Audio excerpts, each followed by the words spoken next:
There we go. Okay, I get it. So I have to like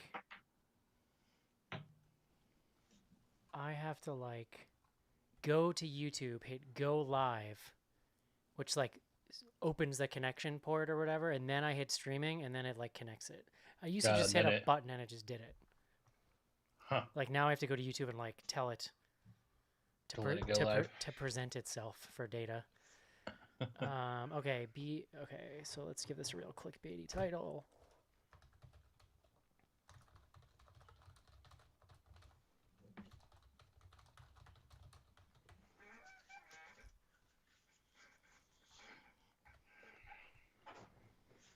We're gonna make it public.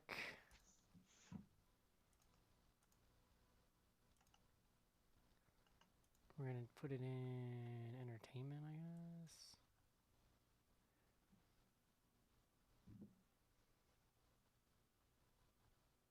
All right. We can add tags to it.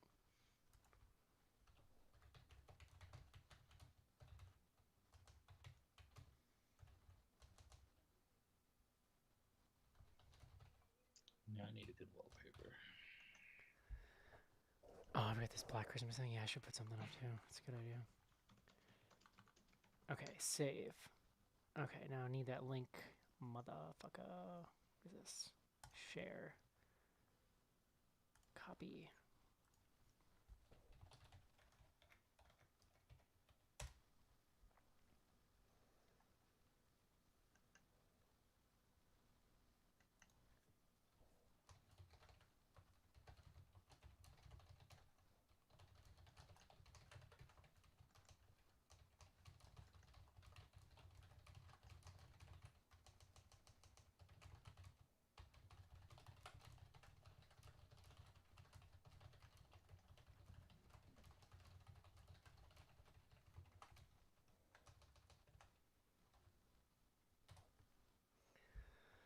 Okay, that is there. Then we'll go patreon.com.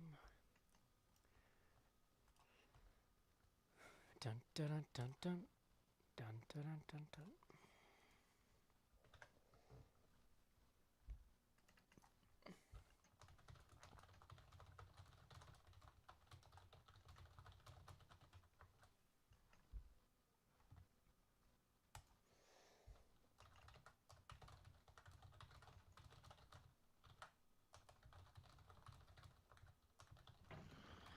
That'll work. Can't see it well, but it lines up with my number one pick. All right, I'm about to push us live on Patreon. All right. We're already live on Slack. Who's that? I don't know. It's a great Joe. question. I don't have On and two.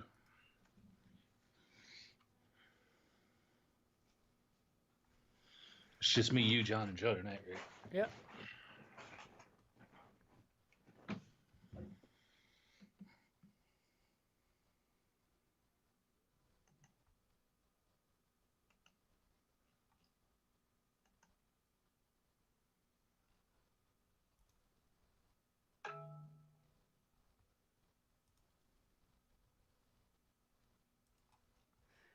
All right. What should I do for my background? I don't know. I went with my number one. Oh, spoiler alert, bro. Let's see what we got. Yeah. Can you figure out what it is just from seeing it, though? No, I sure can't. What about now? Still no. Freaky? No, what is that? No. Color Out of Space. Oh God, I forgot that movie was a thing. Crazy, dude. Okay. I don't even. That's a good idea. What's even on my list? Like.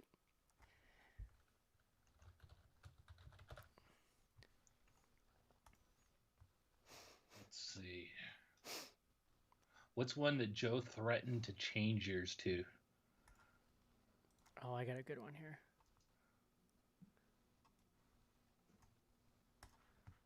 Let's see. Choose background. Dun, dun, dun, dun,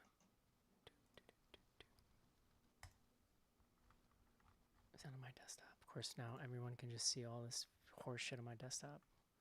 Enjoy my folder, guys, of Schnarr's pictures on my desktop. So, ready for this? Yeah. That was from Host. Nice. It doesn't, see, that's the thing. This is the frustrating thing about Zoom backgrounds, and it pisses me off. Always with movie stills, the most interesting content Is right behind your head. Yes. It's very frustrating for someone who wants to make things aesthetically pleasing all the time. It's like, it just looks like I'm in a fucking, it looks like I'm in an apartment. I used a fake background of a real apartment is what it looks like. Stupid. All right, what if we do, I just downloaded another one. Here we go. This is way more upsetting, I feel like. Oh, that one won't even work. All right, fuck it. Should I just go with the Duke Library? I think I'm going to do that. There you go. It's a Schnarr's show. I mean, it's fitting, right? It makes sense. Welcome in to anybody who's here and doesn't normally hang out. Indeed. The pre-show, this is what it looks like. Looks like we got Caitlin and Laura hanging out. I ate my dinner ahead of time. Not so BGH Joe. So you guys didn't have to watch me. So congratulations on that. Woohoo, lucky you. And I'm drinking some gunpowder green tea. That's really good. Mm. How does gunpowder taste? It's really good. It's like a stronger green tea. I don't know exactly what they do, but it's the aging process is different. So it's it tastes like green tea, but it's closer in strength to like black tea. And it's they call it that because it looks gray, and when you brew it, it's kind of like grayish looking. It's really good though. And if you can't have coffee like me, it's a nice little boost.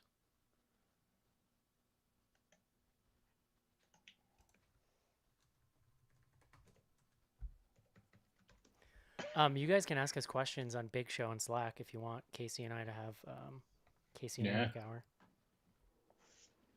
You still working this week? Yeah, I gotta work tomorrow and then I'm done. Ugh. I just went shopping. I had to stock up on food for me and the girls and stuff.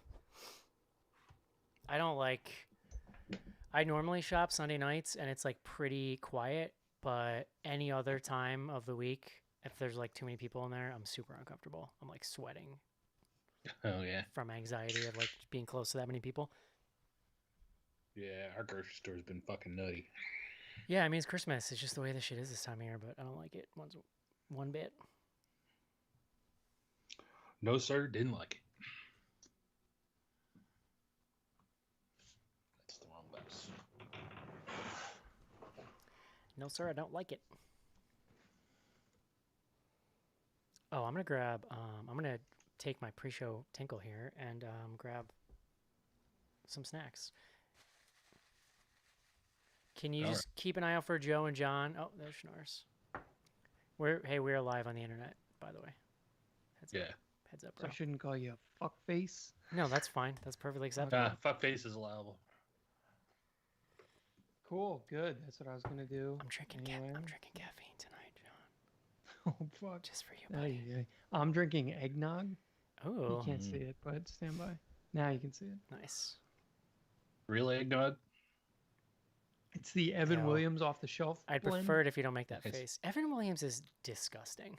Yeah, it tastes I didn't buy it because I thought it was the best quality.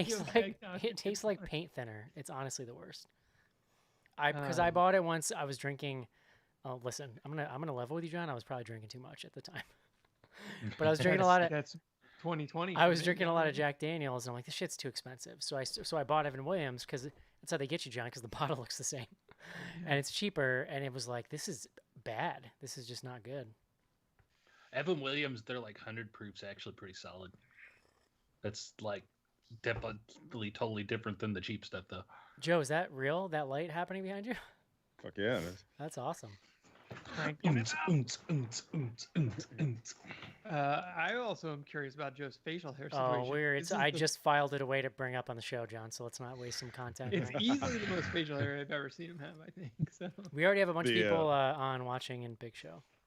All right, I'm gonna. Where the hell's my cursor? Oh, there it is. Why don't you tweet it now? We'll give it a 10-minute head start, and then 10 minutes. Maybe make that's 5 minutes, whatever. Joe, that was Joe's suggestion. Just maybe make a note in the tweet of like show starts around 8:10 Eastern. Yeah, exactly. I'll just say we're just. I'm gonna go pee and get myself a cookie, John. I'll be right back. The wife asked me the other day if I'm depressed because I haven't shaved in a week.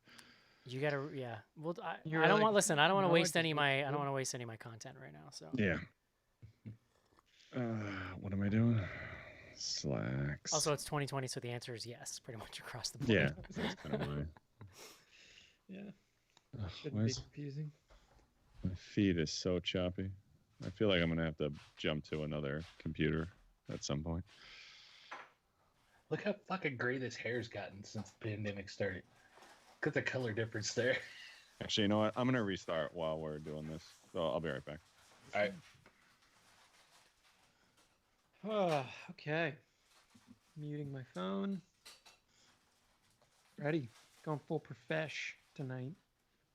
Oh. Other than the eggnog. Oh, I got nog here too. Little nog sitch. If I get sick during the show, you guys will know what it was about. I also might have poured myself a bigger helping than I needed, but you know. A couple years ago at Christmas, my parents were down and we were at Colleen's mom's. My parents are teetotalers. They're drinking decades. My mother-in-law is Irish Catholic, or used to be Irish Catholic, so fairly well indebted to it. So she asked my mom, "You want some eggnog?" And my mom's like, "Yeah, sure." And we turned around and watched my mother-in-law pour my mom a glass of the premix stuff like that much and add more bourbon to it. Yes. And she brings it back to my mom and hands it to her. I'm like, "No, you're not drinking that." Mm-hmm. Solid. I had to chug it for her. Yeah, I mean, it's really the way to drink eggnog. I mean, it's not. I'm like not one of these people who's like super anti-eggnog normally, but you put some bourbon in it. I mean, it's definitely a situation.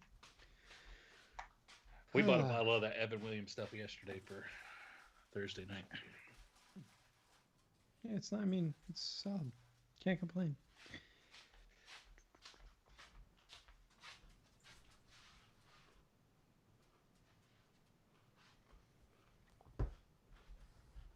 Ordered my new Switch Pro controller today. Excited. John, I figured we'd return to the Duke Library tonight. Since it's the John show, so. Yeah. Casey, is that your first one? Did you not have one before? No, I had one of their enhanced wireless. I didn't have the Pro before. But I just got Mario Kart 8 to hook up in the living room for me and the kids to play this over vacation. So I'm like, screw it. I got gift certificates. Let's go. Dude, I feel like you've been depriving yourself. No Mario Kart, no Pro Controller. Yeah. I usually play my Switch. It's like the perfect gaming system to play in my chair with the sound up while Kyle's watching her shows. Yeah, no, totally. And I'm spending time. Yeah. She does the same thing to me, so. Is Joe back? No? All right. Has anyone heard of this movie Sound of Metal? Nope. I'm on Rotten Tomatoes. It's very highly reviewed. I noticed you pronounced the T. I don't know how to not have this background as my default anymore.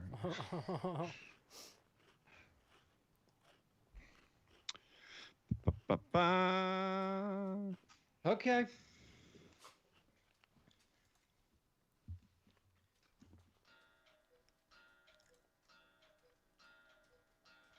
What? It's our buddy. That's Joe.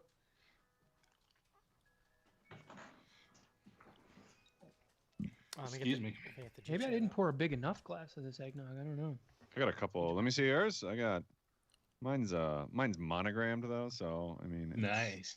Yeah. Mine's got some writing on it, but I'm not 100% sure what it is. Yeah. What do you got, Joe? That's not homemade, is it? No, that's Oberweis. Although I was gonna crack open the Weiss Coquito, but that still needs like a couple days to matriculate. I don't so. like that phrase at all. Matriculate. Yeah. That Oberweis eggnog, something special. Yeah. I mean, they're like garbage people, but the the eggnog they put out, A+. They Ain't make a no other solid way chocolate around. milk too. Yeah. Okay, no, bro. Okay, I gotta take care of my dog. I also have like a snot situation. So you Jesus guys know, Christ, Eric. I'm gonna go take care of it. You just went somewhere, didn't you? My body is high maintenance, John. We've gone over Oh, yeah. this. I mean, I know you guys usually get here at like 10 after 8, but this is common. Yeah, I like how you guys. That's because you guys don't normally show up till 8:15. I've done all this shit by the That's, time you get that's here. why now. we show up late. It's A lot of the chicken pre-show egg. is me hanging out by myself while Eric pees. Yeah. Oh, yeah. I'll definitely make an effort to be a part of this from now on. Yeah. Well, you could hang out with Casey, John. Sometimes I play ukulele and you guys miss out. Wait, really? Yeah, I mean- but it's been a while, but yes, I have in the past. Can you play It's Been a While on the? No, I can't.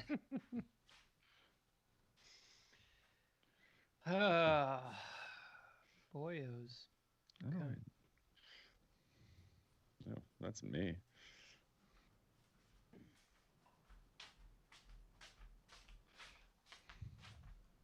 I was highly disappointed, Joe, to find out that Recipe for Seduction was only like a 20-minute episode. Oh, yeah. You know what? We actually we watched it. I thought it was actually pretty good. I liked it. I liked it too, but it got done in like 20 minutes. I'm like, wait a minute. I was just warming up.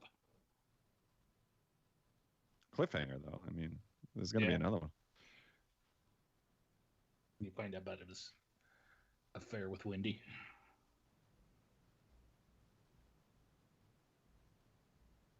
Behind the Burger King's back.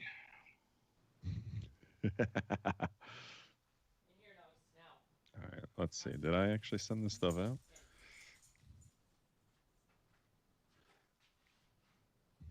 What are you sending? The link to the live show. Yep. Yeah, I did it. I did it, John. I would love to be able to like keep up with the chat on there, but I don't see me having the. Where on YouTube? Yeah. So we told patrons if they're in Big Show, it's easier to just post there. That's cool. I mean that. I could keep the YouTube open and at least just try to keep an eye on it. I mean, I thought, now that we've got all these other people joining, they might want to, participate. Yeah. and Maybe learn about the magic that we're doing on Slack and join. Well, I can pull that open too. Yeah, I'll try. My computer's been acting funny. I need so I'm something to just do worried while it's I gonna slow me need something down. to do while other people are talking anyway. So this is perfect. Nobody gonna You- pick up my You style. could pay attention. I was just throwing that out there as like always- something Mm-mm. possible. I've You're been thinking- learning things about myself lately, John. It may actually be clinically not possible for me to pay attention. So Oh, yeah, we've known that for a while. Yeah, no, I think. Honestly, there's been emails about it. You just right, haven't read them. yeah. It was different coming from a medical professional. I'll say that. Well, John got his PhD. You missed that. You missed that too. All right, I only see 3 comments on YouTube. Is that right? Is that working for me right? I don't know. What do you mean no? You see more? No, I said I don't know. Okay. I'll My pull it boy up. with my favorite ever Twitter handle, Elijah Woody Harrelson, says, "What up, BGH fam?" Oh. His, So- Hey. I brought this up before, but his avatar is literally up like a face more for the two of them. And it's incredible. Oh, I do know his work. It's- Yeah, that is His terrifying. work. Such a specific weird thing. I love it. Guys, I finished my eggnog. Should I get more, or Yes. we should just Get plow more right in? nog. I've got a glass of nog and then 2 beers to start after. I have a double IPA waiting for me after the nog, but I'll go top up. I'll be right back. And then we can start, okay, Eric? Does that work? I don't give a fuck. Do I look like I have anything to do, John? No, you're just chilling in the Duke Library. Yeah, bruh. Just I know. working on my midterms. My dissertation. Look at this fucking house, John. Look at this like archway John just walked out of. Joe, do you see this? Mm-hmm. That is incredible. It's like an entryway, I assume. Who looks cares like- how old that house is? It I've looks gotta like imagine. he's in an atrium or something. Yeah. Mud well. room, probably. Yes, let me exit the solarium to procure more eggnog. Yeah. I think he did say once that used to be like an outdoor porch or something, didn't he? That they Wh- converted. What was the Seinfeld? You like Seinfeld, right, Joe? Oh, I love it. Yeah. You know the one where George is like telling Susan's parents that he bought a house out in the Cape or something, and they go all the way out there, and he continues to lie. He won't like admit that he's Oh. lying about it. And I just thought of it because I think he says something about there being a solarium, and then he refers to Yeah. like the other solarium. Yeah, there's definitely a common I name. Speaking don't- of tomorrow, I don't even know what a Festivus. solarium is. Is tomorrow Festivus? Nice. Tomorrow's Festivus, yeah. Oh, you know what? I should sign in with our BGH account rather than. I don't want to talk to the common folk with my own YouTube account. Spooky Dudes podcast says, "Howdy, bloody good horror. How's everything?" Oh, those guys are great. They talk to us a lot on something. So that sounds genuine. What I said right there. I believe it's Joe, Instagram. just getting your social media channels Yeah. blending into one. John, what do you put in your eggnog? Are you a whiskey guy or a? Well, I was saying, but maybe before you got here, I just bought the like off the shelf Evan Williams joint. Mm. We can talk about it maybe, but we are in lockdown for like 10 days because my Oh. brother-in-law is coming to visit with his 2-month-old and like, yada, yada, yada, COVID. Yeah. Yada yada yada. so- COVID. I went and spent, I only spent like $200 at the liquor store. And then my wife went out after me and That's went a to the wine lot. store and spent like another $200. Damn, dude. So, Damn. That's not. I mean, that's not bad. Where I'm dropping like probably $50 every time I go to Trader Joe's on wine Holy shit. and Oh, like yeah, the yeah. cheap stuff. Damn. Well, I mean, she bought a box that is called the $99 special. They Oh. put 12 randos in a box that's sealed, so you can't see it, Oh. for $99. Damn. It's pretty decent. It's a nice little Yeah, we spent. selection. I think we hit 150 on beer and wine yesterday at the liquor store. I spent $30 on weed on election day, and I still have like half of it. How do you live? No shit. You know what, dude? Turns out if you just stop, it's fine. Like, Yeah. Well, okay. I live with my in-laws. Do I need No, to remind listen, you? I got you. Let's do this, guys.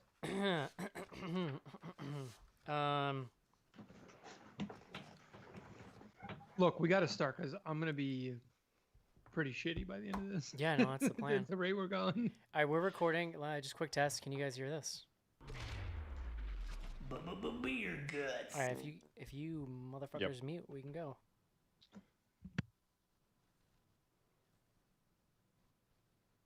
You're good, Joe. I think you're muted.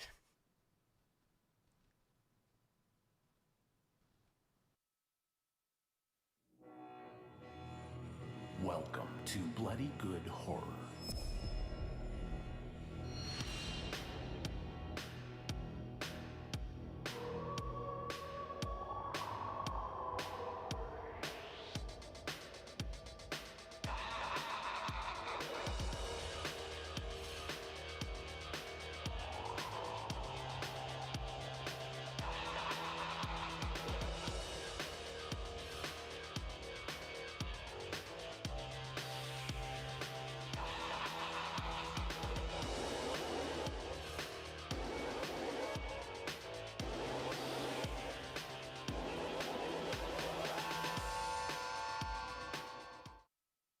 Hello, everybody, and welcome to the very last episode of Bloody Good Horror for 2020, the cursed year, as it shall henceforth be known. Was a weird year for horror, but we did see more than 10 movies, and then we ranked them, and lots of other things happened. I'm going to let John explain it because he's drinking eggnog, but anyway, my name's Eric. We're here tonight to do what's usually my favorite thing of the year. I'm not sure reflecting on 2020, John, is maybe what I'm into tonight, but we'll see where the night goes. Do you want to do? We can do 2019 again. Can we? Yeah, okay. Or Well- what? Can we just imagine what 2021 might be like a fantasy version?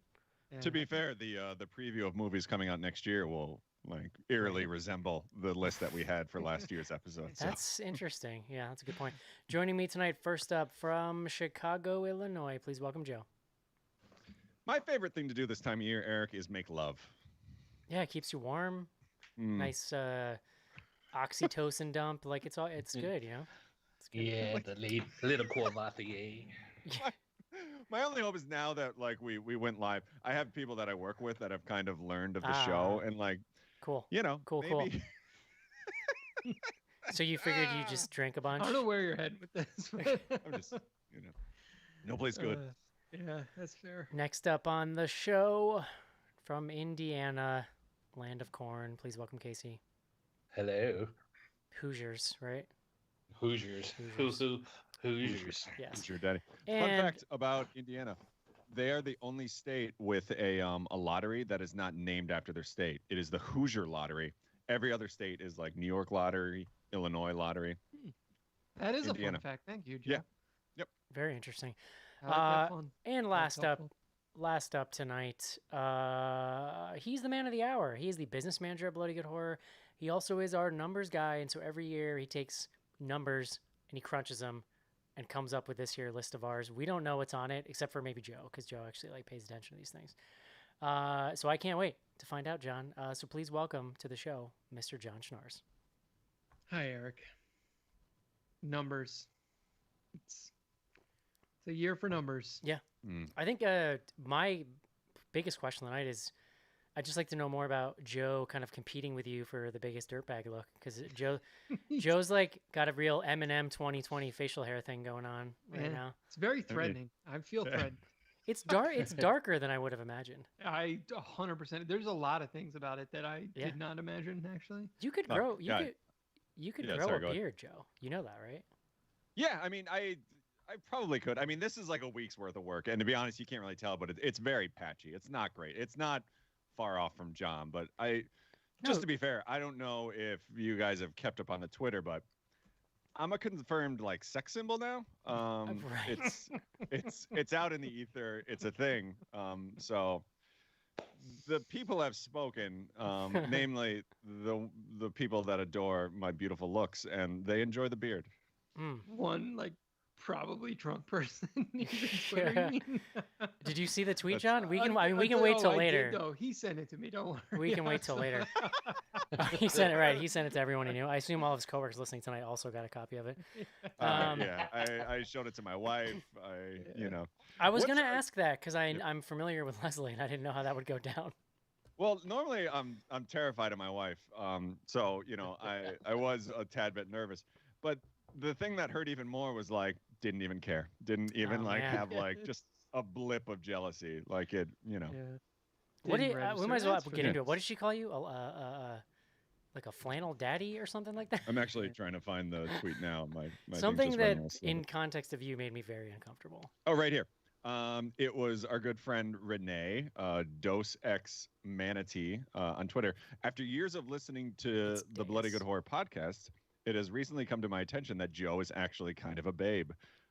Which, by the way, that my wife picked up on and said, well, she said kind of. And yeah. I said, it's when you said, like, this is kind of fun. Like, you're surprised, but it is fun. I just watched his cameo, and dude's got some hot lumber daddy vibes. Lumber no daddy, joke. that's what it was. Hashtag nice flannel horror daddy. Do you know what I really love about this moment happening right now? I fully intended to talk about this in the feedback section, but Joe pulled it to the front of the show. Wow. Mhm. Let's be honest. It's probably the most important thing that's happened to us this year. So Right. It was definitely the highlight of Joe's 2020. No, actually, the most important thing to me was still Joe related. It was the parking lot nymph. yeah. So, Joe, speaking of things that have haunted you your whole life, do you have a beard for tonight? I absolutely do. Yeah. All right, wonderful. Please tell me what we are drinking tonight. Beer guts.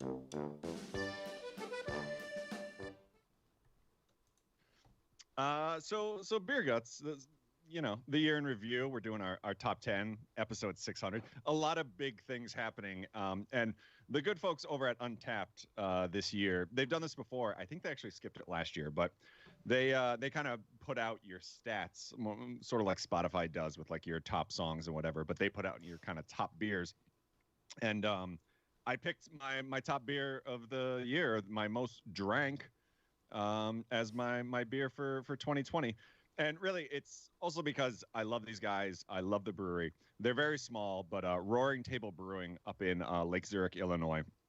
Honestly, if you're not in the area, you're probably not going to be able to find it. But the beer I picked of theirs is the In Essential Houses, which is a sour IPA. I don't have a ton to say about it. It's got sort of like a tartness to it, but also kind of that hop bite.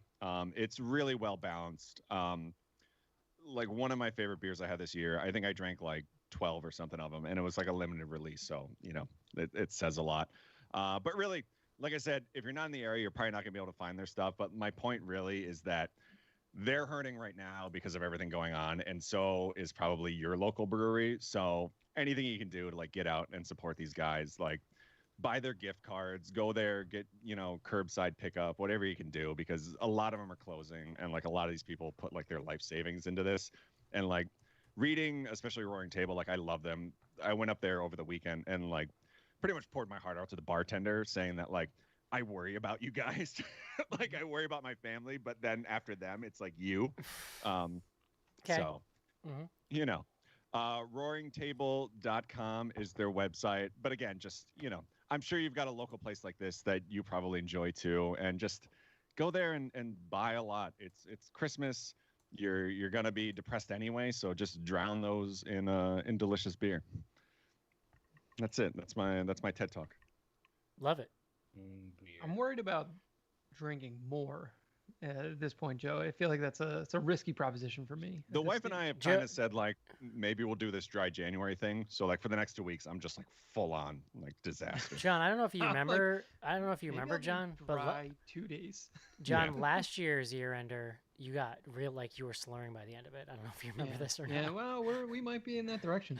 Look, it says something about the year and how I'm feeling at the end of every year potentially. I don't know. All right, guys, it is time. Let us count down the top 10 horror movies of 2020. This is it, Jennifer. Your big break in TV. Got the prime time. Main feature.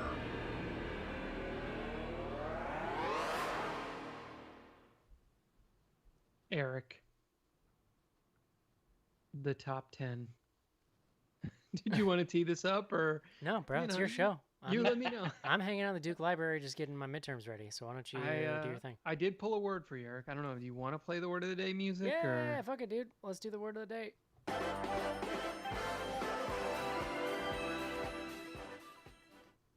I'm trying to keep up with chats, John, and like fucking emails. I'm gonna need like a modicum of focus here. That's all I'm asking. That's not how you say that word. Is that the word? No. Modicum? No, It's not modicum. Those were my favorite Transformers, the Decepticons and the Modicons. Sometimes when my tummy hurts, I take a modicum AD. Well, guys, today's word is hellscape. That's HELLSCAPE. An extremely unpleasant place or scene. Hellscape. The origin here, they listed as English combination of hell and landscape. Early 20th century. Hellscape. How does one landscape in hell? That's a good question. Yeah. Can you guess where I got that from? Top 10. How do we do this? Background. So we're gonna do. I thought you were asking, John. No, you were trying to decide now. Just guess. Yeah. Look, We kind of hoped you had this figured out. I have kind of like a soliloquy situation going here. So we here at Bloody Good Heart, we've been doing this. I think 2012 was the first year we did it on the show. But yeah, we've been doing it in this format. I don't know, the last half dozen years or so. We open up to the entire staff. Everyone gets to vote. We have a list of every movie that's eligible. Eligible movies means anything that was widely available in 2020. As Eric kind of mentioned at the top, a little bit of a weird year in terms of things being available. So we'll talk about that. You're telling me, dude. It definitely, I would say, it impacted the list. So we can definitely talk about it as we go. Total voters was down this year. We had 10 staff votes. Still a very solid crew. I feel good. Look, like the people that voted, I feel great that they saw a lot of movies, like more than us in some cases. So very high quality of votes. Interestingly, I would say we had 33 total films mentioned across the 10 ballots. So that's like roughly 3.3 per ballot. To give you a sense, that was the most we had seen on that metric since 2014. So pretty wide diversity of films mentioned on our ballots. And I think the craziest stat, probably from the sort of aggregate stats on the list, there were 8 out of the 10 votes, 10 voters, 10 ballots. There were 8 different films that were mentioned as number ones. So no film received more than 2 number 1 votes. So just a very wide diversity of films. And That doesn't surprise me because there wasn't a lot of like out of the park movies this year. Well, yeah, I mean, but I will say I think we had 2 different movies that didn't even crack the top 10, but were number 1 on somebody else's list. So, I mean, for those of you that don't usually turn into the live show, like this is the exciting content you could be enjoying every week with just $3 a month. So here's how it's gonna work. I'm gonna run down the list. I will try to keep it limited, a limited number of stats for each movie. And I'm going to kick it to one of us to sort of intro that movie or talk about why we picked it or where it was on our list. And yeah, we'll run these down. I think there's going to be some fun areas of disagreement. People may be embarrassed on where they ranked movies. I don't know. We'll just have to see how it goes as we move down the list. Any other comments, questions? Get it out now, Eric. I mean, you're very chatty today, so I didn't want to step on your toes later. Just do it. We should say that people's lists, like our writers and our lists, are going up on the site slowly, like over the week, and then I think the rest will wrap up next week. Yeah. Yeah, I guess I should probably figure out if I'm going to post the top 10 as a post. Andy's going to probably want that. Andy, let's talk about it right now. Andy guy's pretty demanding. John, what are you? Just take over, bro. It's your show. Let's all do right, it. Here we go. Eric, I've had a lot of eggnog already. I might need a prod. That is not my fault. The difference with eggnog when you're drinking eggnog versus like a vodka, for example, I feel like it's making me a little sleepier than I would be. Oh, good. Great. So I'm sorry. Did we determine what's in your eggnog, John? Is it like whiskey or what's? Yeah, what's no, there? it's whiskey. Yeah, it's Evan Evan Williams. Williams. Yeah. I put rum in mine just because I'm a Jimmy Buffett carefree kind of guy. I hear you. I mean, look, I might just add some rum to top it off here. I don't know. It's delicious. We're going to hit 2 honorable mentions here. As I mentioned, the list's super diverse. There was, I would say, and we can hit it as we kind of go through, there was a very clear top 4. And then there was a very long tail of films that kind of, all over the map. 2 honorable mentions. Number 1, this is the 12th film, if you're counting down. Honorable mention number 1, Wolf of Snow Hollow. Why Didn't not? see it. This only appeared on 3 people's lists. Luke was the person who had the highest. It was number 3 on his list. Did any of the rest of you see it? I have literally never heard of it. No, I heard good things, but maybe I heard good things from Luke. I don't know. Well, yes. So Right, because you would have been Luke, the one who tweeted his link out, Joe. That's where you heard of it. at one point, right at the end. Right when at I the- read his review and he liked it. Yeah. Well, right at the end of the year, I pinged the staff and I was like, guys, here's the list of shit I haven't seen. If I can only see 1 or 2 movies, like what should I see? And Andy and Luke both were like, oh, you should see Wolf of Snow Hollow. Andy. It's a good movie. I don't know, like it's kind of crazy. It's a werewolf thing, but it's really about a guy who's got like an alcohol problem, who's like the cop in this town. It is a good movie. I'm glad it got a mention. Are you I'm glad it got a saying? shout out. Are you saying, John, that alcohol is the real monster? That is not the point of the film necessarily, but it's interesting. Interesting. It's got a little bit of like a Helter Skelter vibe. Like he what was that movie? I think we're gonna hit on it maybe later. 12-Hour Shift. Like it's a little bit of that kind of like he's so off the deep end while he's trying to solve these crimes on being an alcoholic that you're kind of Willie or won't he situation. So Wolf of Snow Hollow, number 12, number 11, and we're just coming out hot here. This appeared on 6 lists. It was Joe's number 1 film, but did not crack the top 10. It was Anything for Jackson. What? Ooh. That was your number 1?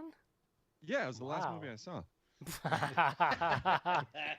It's not in the order that you saw them in, Joe. Reversed. It's just no. That's I mean, interesting. my memory's not break it great. It doesn't surprise me Break it that down. it just came out though, so it doesn't surprise me that I'm guessing not even enough people saw it yet. Well, it was on 6 lists. It was actually on a lot, like that. Of the ballots, it was on 6 of them. Yeah, all kidding aside, like I know it was the last movie I saw, but like I went through the rest of my list and like I loved that movie. Like I thought it was great. Like I loved the tension. I thought the two main actors were like amazing. I loved like the feel of like it was sort of funny, but it wasn't, and like yeah, all around like legit, it would have been my number one movie if it came out earlier this year also. And now I'm ashamed of the rest of you. Like, Hey, it I made had my this- list. Yeah, I had it on my list as well. Was It not. was a little lower down, but Was not on mine. I did enjoy it. I agree. But yeah. Yeah. I thought when you said like we had less voters this year that like maybe we trimmed the fat, but apparently maybe we got rid of the smart ones and the dum dums are left now. I don't know. 100% dum dums. No, it's yeah, anything there. Well, like I said, it was on a bunch of lists. I think it was probably on the lower end of a lot of lists, and that's where it ended up. But Joe, number one, Yeah. you're out front early All right. here. Do you guys want to do tweets now? Because I'm gonna head out. Like, All right. Number 10, we're actually hitting another number one film on one of our lists here at number 10. This was on 3 lists. It's Casey's number one film, Color Out Aw. of Space. Yep. I love that movie. Obviously, I'm a big Nick Cage fan. I'm a pretty big H.P. Lovecraft fan, and I thought they came together nicely. I probably watched that movie at least 4 times over pandemic so far. It's a little comfort viewing for you, huh? Yeah, I love it. Well, so this was like a perfect example. So this was only on 3 lists, but it was very high on everybody who listed it. So it sneaks into the top 10 here. so wait, my number one made it on like how 6 many lists. lists? Yeah, 6 6. lists, but didn't make the top 10. Mhm. And this Nicolas Cage shit show made it onto 3. Joe, Yeah, but you look, got to give it weight, Joe. I gave it number 1. That's 10 points right there. Whereas, like, I gave anything for Jackson, maybe 2 or 3. All right, well, I and mean, Casey's votes are double weighted of yours, so Yeah. that's also probably had some Looks- impact. it feels like we finally got the fake election that everyone's been talking about. Yeah. No, I mean here we are. Color Out of Space. If you want to talk fake election, Joe, we'll go to number 9. And I don't want to rip these too quickly, but we'll hit some of these. I think we're going to spend a little more time on some of the ones at the top. This movie, number 9, La Llorona. And this would be the Uh, second version, right? Yes. So this was on 4 lists. It was Andy's number 1 film.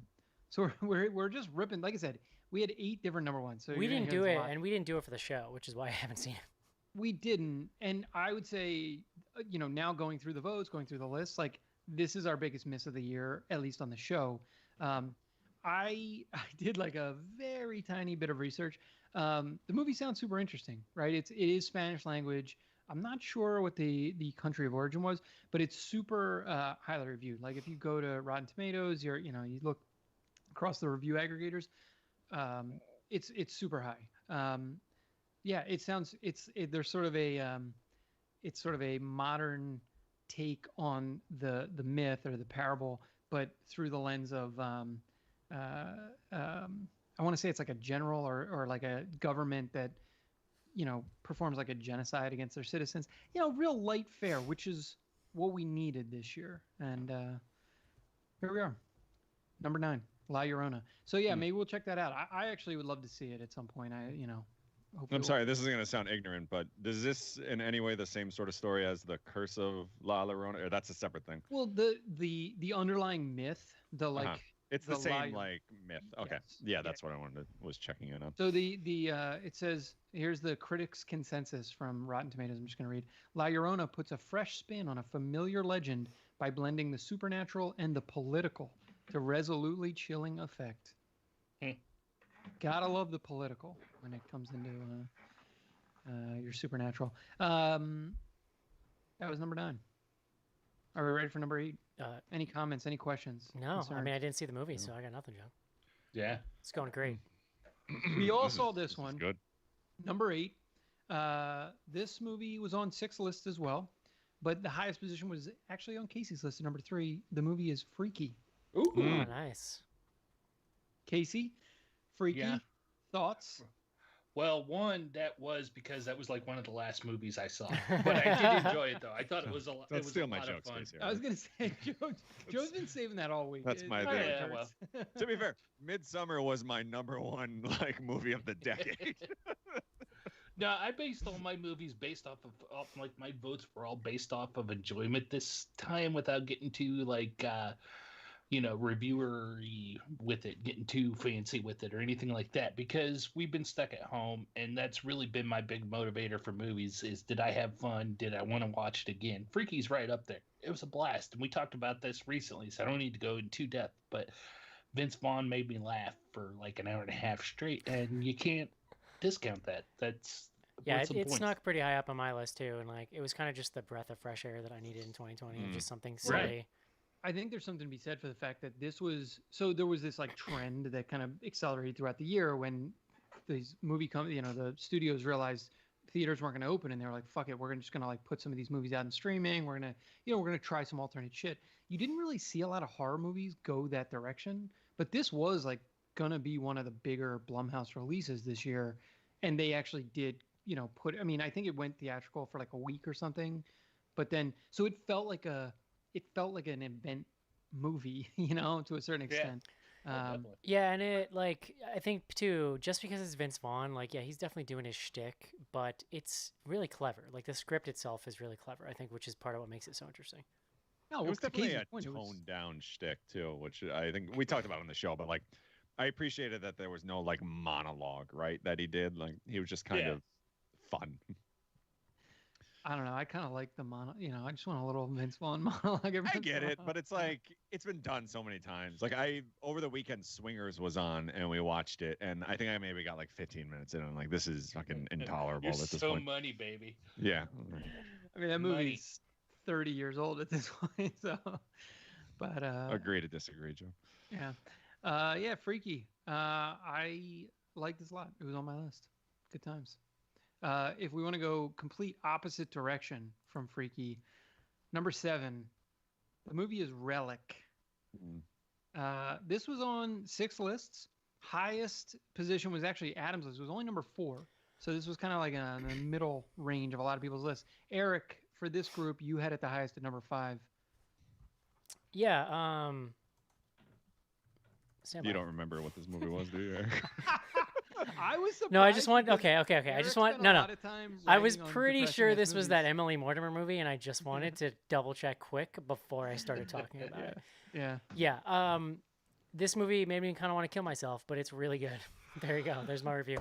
No, it's actually a super crazy. It's not even bleak. Like it's depressing, but it's really just there's something kind of beautiful about it. But it's just this thing about the cycle of life. Like the final shot of that movie reminded me in a different way of the final shot of like a dark song. So like the end of a dark song is kind of uplifting compared to the rest of it. This is different. It's just you're continuing to go down, right? But it takes a step back. It becomes surrealistic. You see exactly what this movie is about in that final moment. This kind of idea that they're all just decaying at different rates, and it's just the circle of life and like all this stuff. It was very impactful. Like, and I would 100% never watch it again. There's several movies on my list I would consider that this year. Among the list of like depressing movies that we saw this year, I actually think it had. I guess my reading of it would be that it was more uplifting. And now that I'm like thinking about it, I'm almost like, shit, I want to go update my It list. was I think not uplifting at all, John. Well, No, but but like, it's look, but like, it's way more everybody- uplifting than like His House or something. Well, so I think, but no, Yeah. I think Eric's point is like you mentioned circle of life. Like everybody goes through this. Like people fucking get old and die. Right. And, like, It's people not get about crazy, it's and- not about people Jesus, John. doing atrocities to each other, which is Yes, yeah. horrific. It's about just a thing about life that is like pretty sad, but also just a reality and a thing Well, we're all gonna face. So it's but different. I mean, I think that's why it hits a little closer to home for me. Like, Yeah. Okay. I Sure. see it. you see spooky shit happening. It's like, all right, that's a movie. You see someone just like deteriorating from the inside Well, out. It's like, I would "Ugh, venture to fuck." guess. I would venture to guess that maybe it's a Rorschach test for your own feelings on mortality, Joe. Well, potentially enough. your relationship with your parents too. I don't know. I mean, Oh, but, that's but, like, right. That's right. We did get into I that. remember this one hitting a little too close to home. We did get into that conversation. I remember now. But I think like the way that Yeah. movie ends, if I'm remembering correctly, is like she, Emily Mortimer, if she's the vehicle, her, like, well, fuck, you know what? There is the like little coda that gives it a little bit of a bleaker twist, which is the daughter, her and her her relationship to her daughter. Then when I And talk it- about the end, the thing I'm talking about is I think is the last shot where the three of them are laying in the bed. Yes, but Yeah, there's a yeah. moment where they imply that Emily Mortimer is like heading down the same road. Yeah, and that's that's no, Yeah. that's a little- exactly remember that. that's what I'm Okay, I see talking what you're about saying. though. Like that, but that's And the not. cats and the cradle and the silver But to me, spoon. that's where it takes a step back, and like you're so focused on the minutia of the personal story. In that moment, to me, this movie is just making a statement about life that almost is transcendent of these characters. It's taking a step back and being like, look, like most of that shit you just saw doesn't really matter. This is just life, and it's happening in a cycle, and it's gonna happen to her, and like all of that. Well, what I was getting at is like I loved the coming to terms or the sort of like acceptance that Emily Mortimer had for the situation and like, and the resolution that she had with her mother. But then when the movie ends on and it might happen again, you're like, oh, fuck. See, I Mhm. found that I didn't find that grim. part disturbing. I don't know why. I didn't Yeah, find no, that no, that's depressing. fair. Like to me, it was kind of sublime or something. I don't know. All that is to say, I had it on my list. I was thinking I needed to bump it up. I'm good with where I landed. So I think also like we've been dealing with Eric and his memory loss for the past 12 years. So I think maybe for the rest of us, it hit a little closer to home versus Eric, who's just that's accurate. oblivious and like, it seems fine. What's the problem? Yeah. She forgets emails. What? Oh man. For something completely different from Relic, number 6, the movie is Vampires versus the Bronx. Hmm. Hey-o. This was on 6 lists as well. Adam again had it the highest at number 3. Of this group, I had it the highest at number 4. And I'll just say, like, this to me was sort of if I had to pick one of the movies that was going to be kind of like the fun, movie that just it was like chicken soup with a soul for this year. Like this was probably it for me. I mean, there's a little bit of seeing a horror movie set in New York. I loved the cast and like the sort of diversity in the way they told a kind of straightforward Dracula vampire story, but in like a different community and culture. And so I had a lot of fun with it. I thought it was really Yeah. funny. I mean, it was a solid movie. That's I think yeah. it kind of hit with me also for the same reasons. And by the way, it was number 4 for me also, John. So Oh. again, I'm going All to right, Joe. question the validity of this voting Only system. one of us can be the presenter for purposes of this. I'm just this saying, you conversation. said you had it highest. Quick question. How many dead people voted on this thing, John? We're gonna need to recall those machines, John. Yeah. Any hanging chads, John? But no, like I think, John, it probably kind of hit a little more for you too, and the same reason for me. Like I'm missing New York, like even more so now than usual. Like just seeing like a bodega and like a good pizza place really kind of like pulled at my heartstrings. And honestly, they could have just walked around this neighborhood for an hour and a half and like had no monsters or anything, and this still would have made my list. Yeah. Yeah, With and it was these a kids, the kids really were amazing. it was Yeah, a really yeah, totally. fun too like interpretation of those 80s tropes through like just a completely different cultural lens, which I liked. Just for the record, these are like 2 boxes that John asked me to hide of ballots. If John has Casey ballot stuff. I love it. There's just like a Bigfoot-esque shot of Casey with a box of ballots looking over the camera. So I don't know. There was a Run bunch into of the dumpster. It's like that Bigfoot Zapruder film. As we're like talking about it, I was thinking I should have pulled the stats on where films were released so that we could do the like Netflix, Amazon Prime, Shudder kind of Well, this one countdown. was Netflix, right? And It Vampires was, versus- so, but yeah, we can come back to it. I don't need to do it in real time. So yeah, this was a fairly big Netflix release, I would say. Are we ready? Number 5. Any other thoughts on Vampires No, or it's, the Bronx? it's really good. People should check it out. Yeah, it's a good time. This show is going to be like 45 minutes long, apparently. Well, keep in mind, and I didn't we're tee g- this up at the top. We have a patron vote, so Mm. I feel We like got- we can spend a lot of we time got just plenty making of fun what the content. patrons think. So we'll get there. And John's gonna get sloppier as the night goes on, so because he just chugged like Yeah, a no, liter of it's eggnog. gonna start making a lot less sense. Number 5. Number 5. Suspense. Yes. I'm just building suspense here. The movie is Extraordinary. Hey. Again, 6 lists. Casey, number 2, along with Sophie. Hmm. Those are the 2 highest of our voters. Casey, tell us why you like this movie. Will Forte. Yeah. Oh, But this no, was that movie? Mm. Yeah. Mm-mm. No, I'm pretty big into British humor and everything, and this movie really kind of played into that with the black humor, and it was very dry, very British. I thought Will Forte was actually a really good addition to it, so it all came together to make a pretty funny horror flick. And it was a joy to watch, and it's something that was different than what we normally get. I liked so it hit me pretty high. I liked all the gags about the like staff that looks like a penis, but other than that, I was like, okay. Also, the I was phrase really- I was- I'm a big fan of British comedy is a thing I've literally never said in my life, so I guess it makes sense.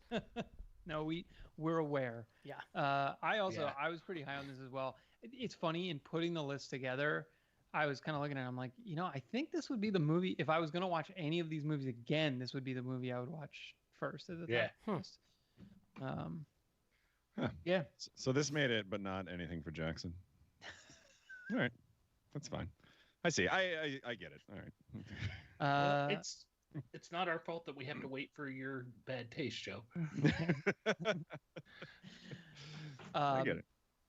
But yeah, so this, as I mentioned, this was kind of the line. So after number 5, there's a very clear, in terms of the way the votes came in, there's a very clear top 4 here. So we're definitely moving into where there was a lot of focus, let's say. John, can I just add, Fantasy Island made the list, right? Like that's not. Andy made me write a fucking. Did you even vote for Fantasy Island? Well, John, again, I would ask you, don't you know that? Stand by, I can look. Yeah. Oh, I should Yeah. pull up my list. I don't even know. Because It got Joe to write a review. Andy made me write a goddamn review for the site so I could have it on there. For By the way, first time in like 6 years. like a fun little break, under each one of our blurbs on the site, it gives what the score on the site was. So for Fantasy Island, it says Joe gave Fantasy Island a 6 out of 10. Joe's score may not reflect Joe's recommendation. Joe, you were the only of 10 voters, the only one who mentioned Fantasy Island. So All right. there you go. So I mean, are those the Spooky Dudes podcast? They're still watching. Like, if you guys are looking for like an additional host, just hit me up. Oh, all right, Joe, let's hit this you top 4. Cad. Yeah, I think there's going to be some controversy. We'll see. Number 4, the movie is His House. This was Adam's number 1 film. It was on 6 lists. I thought it was Dude, remarkable. that's a peak Adam movie right there. Well, I had it. I was the highest on my list. The 3 of you did not even put it on your list. It's a really good movie, but just it's not my jam. Like it's just Yeah. it's too dark for me, too serious. Like I said earlier, I based my votes on how much enjoyment I got. And that's a good movie, but Jesus Christ, it was bleak. It's Yeah. one of the bleakest movies I think I've ever seen, honestly. Like I said, it reminded me of The Nightingale. Like it was harrowing to sit through. Yeah, I think 2020 broke you is basically where I I'm at mean, with John, this. the evidence is everywhere. Yeah. It's fair. That's fair. Joe, His House. Any thoughts? It's no anything for Jackson, I realize, but Yeah, I didn't see it actually. It was like the one episode I had to take off this year, and I meant to get to it, but also you guys said, based on your recommendations, I was not in a rush to pop that one on Don't be with the drinking. wife on a Saturday night. yeah, don't drink and watch this movie.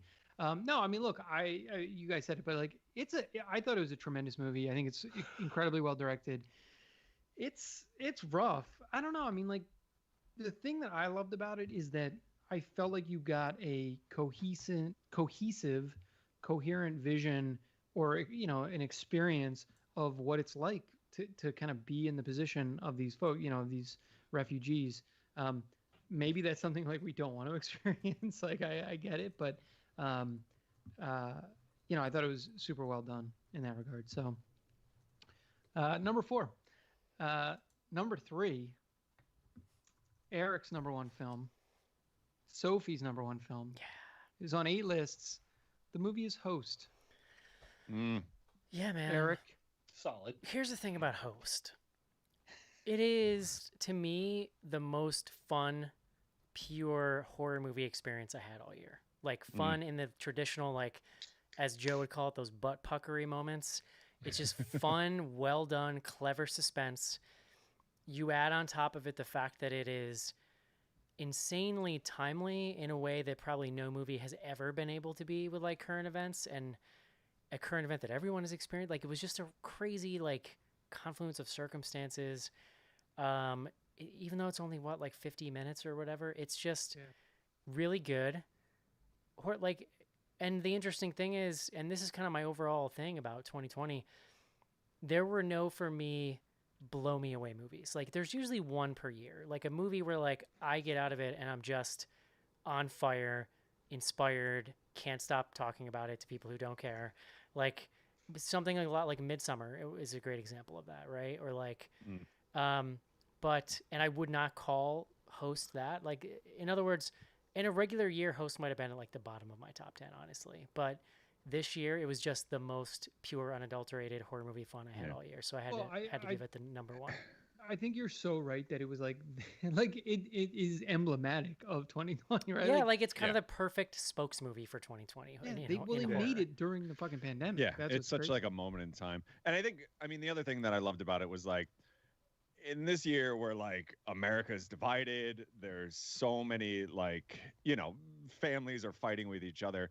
We all came together and watched this movie and agreed that Haley sucks and Gemma was just trying to have a good time. I knew where you were going. I knew where you were going there from the beginning, and I appreciate it. No, I mean the thing that blew my mind. I sent this to you guys right before the show. So Shudder, proud sponsor of Bloody Good Horror this year. We should mention. Yeah. Go Shudder. This was a Shudder. We should mention, John. Original. You can, even when we're not like anytime, you can go use code BGH if you're signing up for Shudder. That's true. But this dropped on Shudder. So Shudder put out their like top films of the year email. It came out like literally an hour before we released. I sent it. I forwarded mine to you guys. This was like number 3 on their list. I do not understand how this movie was not the number 1 movie on Shudder.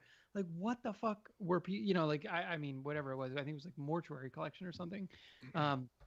It just to me this was, to your point, I mean, 50 minutes, whatever. It like checked so many boxes. Yeah. In a year where like, so in a I don't know, previous year, this would have been like Paranormal Activity 7 or something.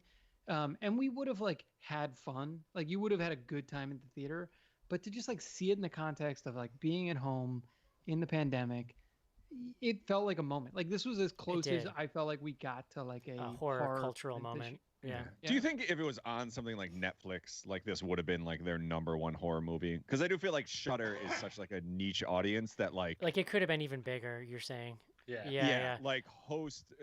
I think that movie blew up in a way that maybe some people thought it might, but it to a degree that I don't think people expected, honestly. Yeah. Yeah. Exactly. It is. It's a good question. Like if it had been on, one of these like more general streaming services, if it would have hit larger. And like I don't want this to sound the wrong way, but like horror fans are very in line with like metal fans, right? And the moment like a metal band becomes popular, automatically they're written off, right? So like the fact that I think people outside of the horror community were talking about this movie, I feel like could have pushed like the hardcore fans away from watching something like this as just like a Paranormal Activity ripoff. Yeah. When in reality, like I thought it was just like a ton of fun. It was. Well, it was just so well done. Like as someone who spends literally half of my day on Zoom calls, if not more, I was very impressed at how like that's to me the achievement is like it was actually like good. It was like well executed. Yeah, and like that thing with the little reface thing or whatever, like where the floating face and the thing they were the best scares of the year, honestly. Like nothing else gave me the butt puckeries like that stuff did. I'd also wonder like how Shudder like puts together these stats, right? Like I gotta imagine just about everybody that subscribes to Shudder started the movie, saw Haley, and said, "All right, no, I can't deal with this person for 15 minutes. I'm out." And like maybe missed Gemma, like the shining star. The true star. No, I hear you. I mean, I still have a lot of questions about Salen, the like medium who prepared no one for anything and let them just jump in and do irresponsible things with no warning, and then stop midway because she had a food delivery. Like, let's. Hey, someone when DoorDash is there, you gotta go. Yeah. Someone on Slack shared there was like a tweet. I guess someone put together. It was like all the like subsequent Host films. It was like Host 2 through 10 or something. I thought that was a good laugh. Did you guys see that? I did. Mm-hmm. Yeah. But if you don't have in front of you, you can't read them. It doesn't really translate. I'm definitely not going to read them. But I chuckled. This is an advertisement for joining our Slack. via Patreon. So Yeah, we should all right, say, let's hit John, it. we should stop and say we have a bunch of people hanging out on the YouTube chat. This was posted live for everyone tonight, like not just patrons. And we also have a bunch of people in Big Show channel on Slack. So welcome all of our live stream viewers.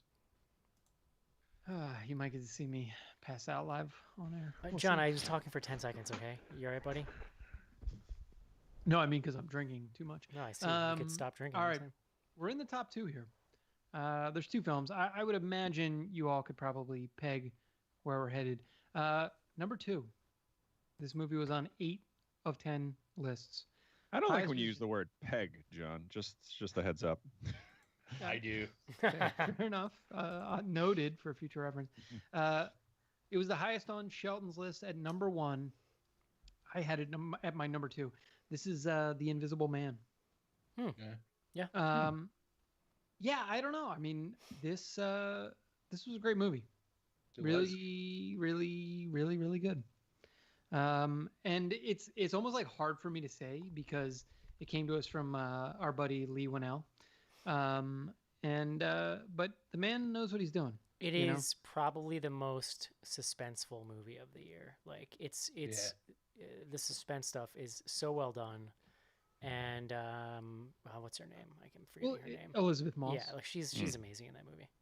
It's just- nonstop. It's like a relentless Yeah. suspense ride. The Yeah, opening in a way 10 that I- big thing. the opening the 10 big minutes of thing that against movie, this movie it's like one of the best is- opens to a horror movie I've ever seen. The biggest thing against this, The Invisible Man, is that it came out in like January, right? Wow. A Yeah. lot of shit's happened since January, so it makes sense that it's fallen off some people's radars. I had it at number 5. It was a solid movie, but it feels like it was a lifetime ago. I mean, it Well, has, it but it has literally something was in like the common with previous another years. movie that I'm hoping is still on the list. Maybe, maybe not. That if not, I'm gonna have to talk about it, John. It's gonna be my one this year. But like the fact that there were only a few things we saw in the theater to me this year makes them stick out as being like special. Like they're movies that I will remember as the last couple movies I saw before this shit happened. Yeah.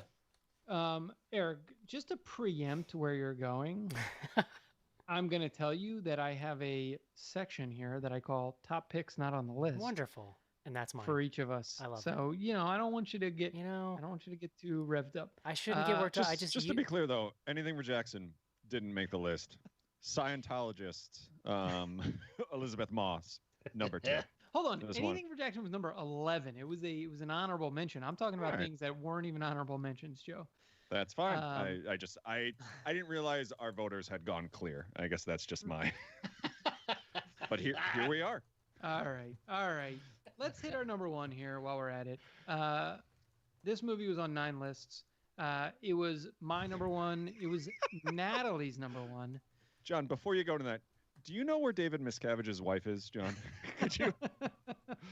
Could you just tell me that? Put it in the chat. Just let me know. We're good here. We're good. The movie is, and really, this is it's a hat tip to the Cronenberg family. So a very exciting moment for me. The movie's Possessor. Eric, why don't you tell us about it? You had it at number 2. Yeah, man, it's freaking weird, bro. Like, no, it is, to me, is probably my favorite movie visually of the year. It felt like it could have been in theaters. I don't know what the plan would have been. All of these movies would have been in theaters. Well, I don't know, in but you theory. don't know. But we You know? also watch a lot of shit that does not go to theaters. So like, Sure, there's a sure. line sometimes. Yeah. To me, that image, that dream sequence, just the like weird thing where she's in the guy's body and then it's like they're fighting for control and there's those hallucinatory sequences where her character is wearing like a face mask of herself over him or something. Is that what it is? It's like her face over his or his Well, over she's in his hers. body having a dream. But that is then the she creepiest puts- image yeah. to me all year, right? And like I would describe this movie, it's like the movie version of the modern Hitman games, but a horror movie made by a Cronenberg. Like all this shit at the end where like just brilliant, this scene where he is trying to kill the family at the end, and it's like the whole they set it up. It's like, oh, you gotta like make a scene at the party and then leave and then come back, and then like it's just crazy. It's a lot of fun. It's weird, man. It's like it's disconnected from its character's humanity in a really interesting way, that I've realized I actually kind of like sometimes, like almost like the way Kubrick movies always felt like he was an alien making Yeah. movies about humans. This kind of had that vibe, like in that it's not really connecting with a lot of the actual emotions here. Part of that has to do with the main character clearly being a sociopath. But yeah, man, I loved it. It was really, really trippy, really weird. Yeah, I mean, for me, this was my number one. Like, I kind of ran down the list of movies, and it was kind of like, what movie am I gonna kind of like care about in 10 years? Like, if someone asked me about like what's the best movie from this selection in 10 years, this would probably be the one I would pick. And that's kind of what tipped it over the top for me among some of the other movies that I think were really good. Um, I think we talked about Host as like the most representative in some ways, and I wouldn't even disagree. But this, I don't know, it felt this thing will stand a little bit the test of time. I think beyond 2020. So Yeah, I agree. plus know. Cronenberg, It is taking everything in Joe right now not to make some snide comment. I can see No, it. in his I I've face. got it. No, I mean I get it. Like, I John, think did this was on your list, Joe, wasn't it? No, hold it on. definitely was not. I'm gonna did pull not, up Joe's list so I know what Joe's I thinking. was right I now. was not a fan of this movie Okay. at all. And Fantasy I get Island though on your list. I get it now though. I get it. You saw the tweet today, like declaring me a sex symbol, and you went back and you reworked this entire list to troll me. Which I'm flattered, John. I get it. Like, I get it. Yeah, yeah. Joe, I will say you won the award for list among this group that was most different from the final ballot list. And after hearing the top 10, John, I take that as a compliment. Well, listen, that's the Oh, whole let's point. have this That's the guy. whole point, John, right? It's supposed to be reflective of our Yeah. unique individual personalities. And who is unique if not Joe? No, we're all different. Like, I picked good movies, and everybody else picked these 10. That's cool. Like, Gretel and Hansel didn't make the list. All Like, right, just put a pin in it, Joe. Do any other comments on number one, Possessor? Before we move on. John's a Scientologist. I think that's, that's all I've got to say. All right. Look, then we'll wrap it up. I do want to. I always wondered like who stopped and actually talked to those people in the 42nd Street subway and actually like took It the was me. literature, John, and now I know. Yeah, no, that's fair. All right, so we'll move on to a segment here. Top picks not on the list. Joe, I had you first on my list of top picks here because at number 2 you had Gretel and Hansel. Yeah.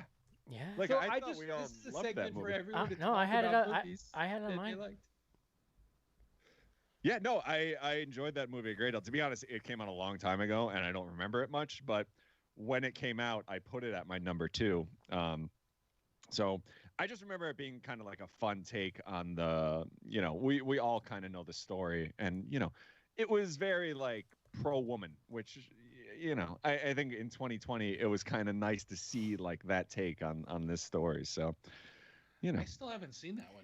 It Oh. is. it was really good. It was really well done and I- like super creepy. I mean, I forget the actor, but the woman who played the witch in it was like super creepy. Yeah. Yeah, I went back and watched it again recently. Super enjoyed it. It's a really fun combination of like period piece and fantasy film, but Yeah, it yeah. also has like it's subtle, but it actually has a synth score. And I kind of love when movies have scores that are sort of like anathema to like the place they're set in. That at the time led me down a rabbit hole where I discovered it was composed by a dude named Rob. Like his Spotify is just Rob, period, or something like that. Two B's. But I love it. Yeah, it's a really cool movie. I just do loved how remember, much like, going and fantasy. listening to the soundtrack for a while after, like really enjoyed it. I'm glad you reminded me of that because I want to check that out again. I loved how much like dark fantasy it felt like. When I reconstruct 2020, I think this might have been the last movie that I saw in theaters, and I saw with our buddy M. Root. I do seem to remember. in New York. Yeah, okay, yeah, it was in theaters, but I think it was kind of in that. I feel like by 2 weeks later, we were like, oh no, we can't see things in theaters. Yeah, anymore. I think this was the last movie I probably saw too in the theaters. My counterpoint is I didn't think this was a good movie. So You know what I'll never forget is like, because at the time, I remember that, it must have been March, right? And like things were starting to kind of shut down, like, but it was still weird. Like I think a lot of us just hadn't mentally fully committed to what that meant. And we were starting a thread about the next week's show, and Joe was like, just so you guys know, I'm not going to like risk death to go see. So this, it was some shitty movie that was up next I forget week. what it was. And it was but like- it was like I just hadn't even, the thought that I couldn't go to a movie theater hadn't even occurred to me until Joe said that specifically. And I remember stopping and being like, oh shit, he's right. Like I'm not going to fucking movie theater either. And that It's was curious. it. I'm gonna see if I can find that email because I would love to know like what movie it was that I like know. we No, made the I call very that we're done. specifically remember Joe like jogging me into reality and me being like, oh god damn it, shit, he's right. And now we're here. Eric, why don't we go to your top pick and not on the list? I think you can probably guess what this was. It's Underwater. You had it Oh. number 3. I love Underwater. It is like a really well made, exciting, fun sci-fi action horror hybrid thing. I'm a big Kristen Stewart fan. TJ Miller's fine. I kind of have he's just a kind of a shithead, but he's okay in this movie. And then like where it goes in the end is bananas. Like it's exactly where you would want it to go, but be like, well, they'll never do that because that's too fun, right? But like, and there's fun little once you know where it goes. There's like little Easter eggs throughout the movie. It's just awesome. And like again, special to me because it was an early in the year theatrical experience that then I missed so much throughout the year. I think this was a January release. I think this was like first or second movie. This movie, I never saw this actually. this It was movie like to a me week is the that I real missed. dark horse of the year because I will tell you, I consistently all year long have seen people on Twitter be like, I just saw it Underwater. Like, what the hell was wrong with people when this came out? This thing is fucking awesome. Like, I've seen it a lot because I think, not for me, but there was a weird strain of people really hating on it when it came out. And it's just, I don't get it because it's really fun. So this was like one I wanted to get to before I did my voting, and I couldn't. It was supposed to be on HBO Max, and then they released like I don't know whatever. I went to like find it. It wasn't available, and then it came out like the week later, and it was too late. So it is what it is. Joe, did you find the movie?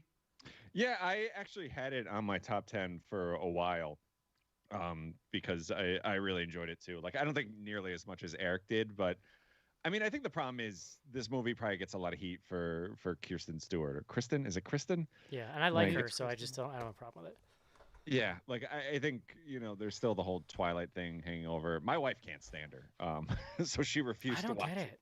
Your wife has very intense, specific opinions about actresses. I've noticed. Yeah, but like she only has like a handful, but the one she doesn't like, she really doesn't like. I there's don't no know if kind it's of, just middle ground. like this may shock some of you, John, specifically. Like I'm a little bit of a contrarian sometimes, and like No, never. it's the actresses that everyone hates. I tend to really like. Like I love Anne Hathaway, and like I'm into Natalie Portman, and I like Kristen Stewart. Like I don't usually get it. Like I just think all of those are examples of like there's a minority of people who are vocal against they're very them. loud. Those people, yeah. They keep getting a lot of jobs. It's not like these people are like these women are like not getting acting jobs, so I'm sure they're fine. But Listen, if you're not inspiring something in people, John, then you're just There you go. milquetoast, right? I like that. Casey, Underwater, any thoughts? I enjoyed it. I didn't think it was quite as cosmic horror as some other people credited it to. I wasn't big on the ending of it, but other than that, I didn't think it was a bad movie. I'm gonna watch it pretty soon, and I'll check in and let you know if Casey or Eric was right. It's fun. I thought it was a lot better than I think I expected it to be. The list, the movie on my list that did not make the top 10, I had at number 7 VFW, which, I don't know if this is like not politically appropriate anymore because I know there were like a little bit of problems with this movie. There were But shenanigans on the set, yeah. I had it on my top 10 list all year until the last couple weeks. Something bumped it off. I had a good time with this movie. Like it was an enjoyable movie. I actually had it on my top 10 list until today when Andy said we didn't have a review for it, so I couldn't put it up, and I refused to write a For review some for it. reason, it's weird. It, like something about it just didn't stick with me. I do remember really loving. It really nails that grainy 80s look in a way that I enjoyed. But for some reason, content-wise, I couldn't remember any of it except for the one thing that I remember pointing out in the show, which is that for like a whole act of the movie, they don't know what to do with the villains. So they're just standing out in front of their hideaway, being like, yeah, just like yelling at them across the street, like, but not actually doing anything. Everybody, we've talked about all the movies that were sort of like our comfort food this year. Like this was like my comfort food, that main actor whose name I have no fucking idea what it is, but the guy from Avatar, I thought he was great. I love that they got all these like old men to kind of like, do some like, old man stuff, I guess. I thought it was fun. It was a very like kind of B action horror type thing. Yeah. It was John Carpenter. It was fucking Attack on Precinct 13, but in a fun way. Yeah, By the way, that one rode out my list for in the top 10 for a good chunk of the year until we got here close to the end, and then it finally got bumped. by the way, Natalie on Slack just pointed out that Michael Pena, star of Fantasy Island, is also a Scientologist. So I can't I'm even nothing remember if not a who- hypocrite. damn I it, can't Joe. even remember who stars in that movie other than the dude, what's that guy's name? The Asian comedian that's super funny. I can't remember his name. The little brother character. I don't remember his name either. Look, I just watched his Netflix appreciate Natalie keeping Joe in line. That's I mean, I've never The ever best. argued the Who's fact that David I am not a hypocrite. So I no, Well, it's true. fully You, take you that. take it well. You What's the take- Yeah. guy's I name? appreciate- Michael Uh, Pena, Michael. How do you spell that? Pena. I'm probably saying his last name wrong, but All right. Oh, last that one dude. here. Oh, he really that guy? yeah, no idea. Casey's top pick, not on the list. 12-hour shift, number 7, Casey. Nice. Oh yeah, Mine was on my list too. yeah. I like that one quite a bit. Angela Bettis, I'm a bit of a fanboy, so that was nice. And it was something. I like the grittiness they put to it and the griminess. It wasn't high on my list, but it was still enough that I thought about it a lot this year after we watched it, and it was enjoyable. That movie just was like really, there's something about it very endearing to me. Like, and I don't know if it's just how much they nailed the 90s indie comedy aesthetic, or just the Yeah. wackiness of it all, or seeing Angela Bettis in something again. Like, So I just, you guys just love Angela. she's Angela awesome, Bettis. John. She's great. She's awesome. Yeah. Super intense in that movie, and I really enjoyed it. It's a weird movie. It's real I weird. mean, yeah, I it's will weird. It's remember very that movie. memorable. Yeah. Yeah, Yeah. I will remember that movie. Yeah, I will remember like when it scrolls through and I say, "Oh, there's that movie." I'm not gonna watch that. I remember that. Nobody Oh, else had the I craft, remember- John Legacy. No, like no. that was Yeah, you added that at the last. You did minute. not have that on your list, Joe. number 10. Yeah. Was it I'll be when honest, was it like, when the woman's face morphed into David Duchovny's that you really sold it for you, or I'll be honest, like it was teetering on there even before I found out I couldn't have VFW. Like I generally enjoyed that movie. Like I thought it was a lot of fun. It wasn't as good as the original, but honestly, looking back at the original, that probably wasn't that good to begin with either. It was just like a moment in time. Like I don't know. The movie isn't made for us, right? And I think it's fine. Like I think that's fine that it's not, right? Like we're 4 white dudes. It's okay. But I thought I for don't what think it the was, whiteness has anything to do with who was It- made. 100% does, John. All right. Like I don't know. Like I could see my daughter watching that, or like me watching that with my daughter, like in 6 or 7 years. Like, so Joe, you I don't know. I also appreciate it. high on your list. You had The Wretched, I believe. Yeah. Yeah. I was surprised that nobody else had Defend that. yourself. No, I'm just kidding. I'll be honest. I don't remember. Was that the one with the kid with the boats and stuff? Yeah. Yes. I actually put this in my comments that got posted on the site. The Wretched and the Relic, like I had mixed up, but I remember liking it's them just both. called Relic. There's no duh with that one, but yeah. I could not tell you what Whatever. the wretched is. I'm googling it right now. It was not great. I was when Joe had it on Really? the list. I was like, I "Ooh." thought we all enjoyed it actually. A defiant teenage boy struggling with his parents' imminent Wait. divorce faces off with an old witch who has possessed the neighbor. I don't think I saw this movie. Is it possible I wasn't on this show? We all did. You did. I think it's on Netflix. I can't remember. Oh, it's kind of weirdly tweeny, right? Yes. Yes. Yeah. Okay. Yeah, I vaguely remember this movie. I don't know. Maybe between that and the craft, the theme is that I was just grasping at my youth this year. Maybe There you go. Your inner tween girl. into teenage witches, I guess. Do you guys? Now that I'm a confirmed sex symbol, John, I feel like I need to like. Listen, for the Spam record, the Joe, I gamut think of you need all one the- other person to confirm it, but I'm just putting that out there. I don't think so, actually, Eric. I think it's we've got a lot of listeners right now, people that normally don't tune in. Like right there in the YouTube. There's like 12, 13 people saying, "Yeah, confirmed sex symbol, Joe." Like it's overwhelming. Guys, the number. stop encouraging. Oh it. my! It's like literally there's like a chat orgy breaking out right now in on the YouTube channel. So I appreciate it, guys. All right. You ready to talk about some patron votes here? Oh, Not please. particularly. So we- no. This is my We- favorite part of the show every year when Joe insults the people who pay us money every month. So look, we only gave the patrons about a week to vote, so I was a little concerned that we weren't going to get good turnout, but God bless them. We had about 30. I think it was 30 or 31 ballots. Interestingly, so I mentioned we had 33 movies across 10 ballots. They had 55 movies across 31 ballots. Also, John, Um, can I just is the rental on their list? Am I the only on person that had the rental on theirs? patron ballot? Yeah.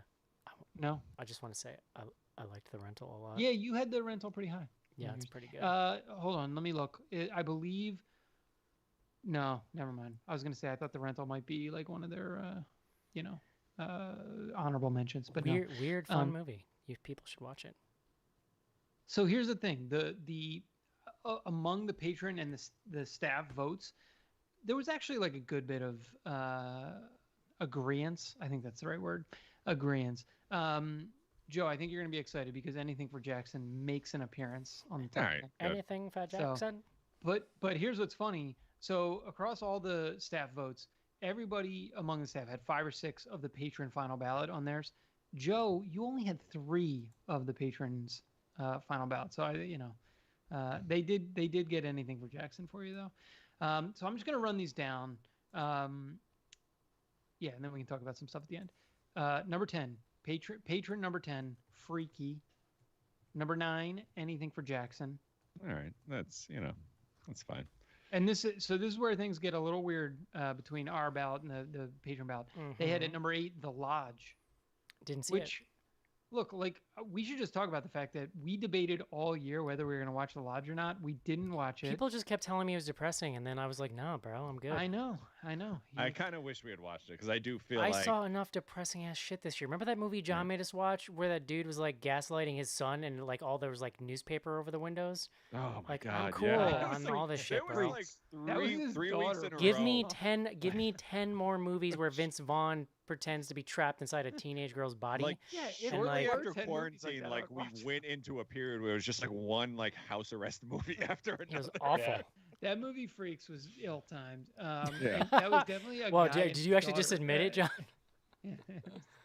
No, I look, I get it. Number 7, Come to Daddy. Yeah, I was. think, I don't- Eric, you were the no, you it actually bumped. did I not bumped have it that at the on your last final. minute, but I did really like that movie. It's super funny. Natalie had that the highest of everyone on the Saw that. yeah. Just a great one of the best, at least like unexpected twists of the year. It was not a big year in twists. It was probably my favorite. That was a wacky movie. I will give them that it was a wacky movie. And they I managed will to remember Elijah Wood's. and they general managed to appearance. fully promote it and trailer it without ever hinting that there even was a twist, let alone what it was. And that I commend them for that. No, that's fair. Number 6, shout out to Eric with Underwater. I'm pretty sure Matt Emroot Yes. logged in just to vote for Underwater and did not submit any other films. So Yes, he had I to have love had it. Fantasy He's- Island on there. it John- might have been Underwater. I can pull up his ballot, but I'm pretty sure it was Underwater and Fantasy. John, he's in Honestly, chat. I He's would in chat like talking to about it right just- now. Yeah, I would love to just see Jamie and Matt's like top 10 because nothing personal against the rest of the patrons, but like they're the only 2 I care about. Yeah. I don't, listen, No disrespect, but like everybody else is just a paying friend. Joe, I can send you the votes later. Number 5, Casey, Color Out of Space at number 5 here. Ooh. Number 4. Okay, so here's what was interesting. We had the same top 4 between the patrons and the staff. Totally different order. So number 4, Possessor. Number 3, Invisible Man. Number 2, His House. Number 2. And number 1, Host. Nice. Look at that. Yeah, I can Not take bad. that. All right. Yeah. So it was pretty interesting. I thought it was a good list. We hit on, but the biggest differences between the votes were Underwater, Come to Daddy, and The Lodge, which were 6, 7, and 8. But otherwise, we hit a lot of those. Love it. Yeah, it's interesting. This is the year that John Travolta took over the staff voting, and I agreed more with the patrons. I get it. No, It's good. you were the furthest away from the patron vote. No. Well, I mean, they had my number 1 on their list. Yeah. They had host. Obviously Team Gemma. Like I assume, I don't know if people wrote in comments, but I assume that's like what. John, most am were I the saying. only one that had host at number 1 from us, from the I main believe crew? you and Sophie.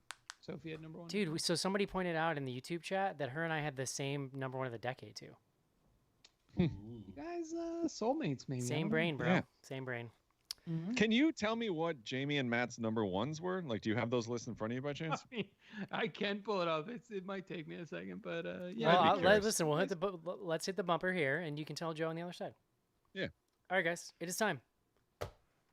That is it. Top 10 movies 2020. Let's take a quick break and do some fan mail. You know, a lot of people write me and say, hey, Joe Bob Briggs, just what is monster vision? You don't need no special glasses or an insect's head, just a healthy love for slime and disrespect for the dead. We'll talk about some movies by the old double wide, and when you get that creepy feeling creeping up inside, well, then you got monster vision. It's a heck of a fright. We're tearing the heart out of Saturday night. These Monster Vision movies serve a primitive drive, 'cause watching people die can make you feel so alive. So throw away your clicker now, the flicks have begun, 'cause there's nothing you can do while fully dressed that's as fun as watching TNT beneath the bug zapper light. We're tearing the heart out of Saturday night. Tearing the heart out of Saturday night.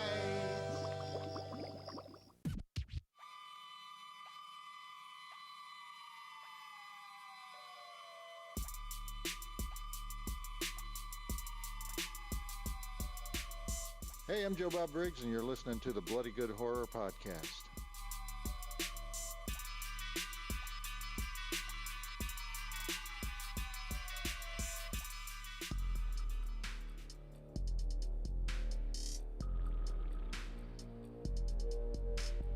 Send feedback to info@bloodygoodhorror.com or on Twitter using hashtag AskBGH. Join Patreon to get back episodes and much more. Patreon.com/bloodygoodhorror.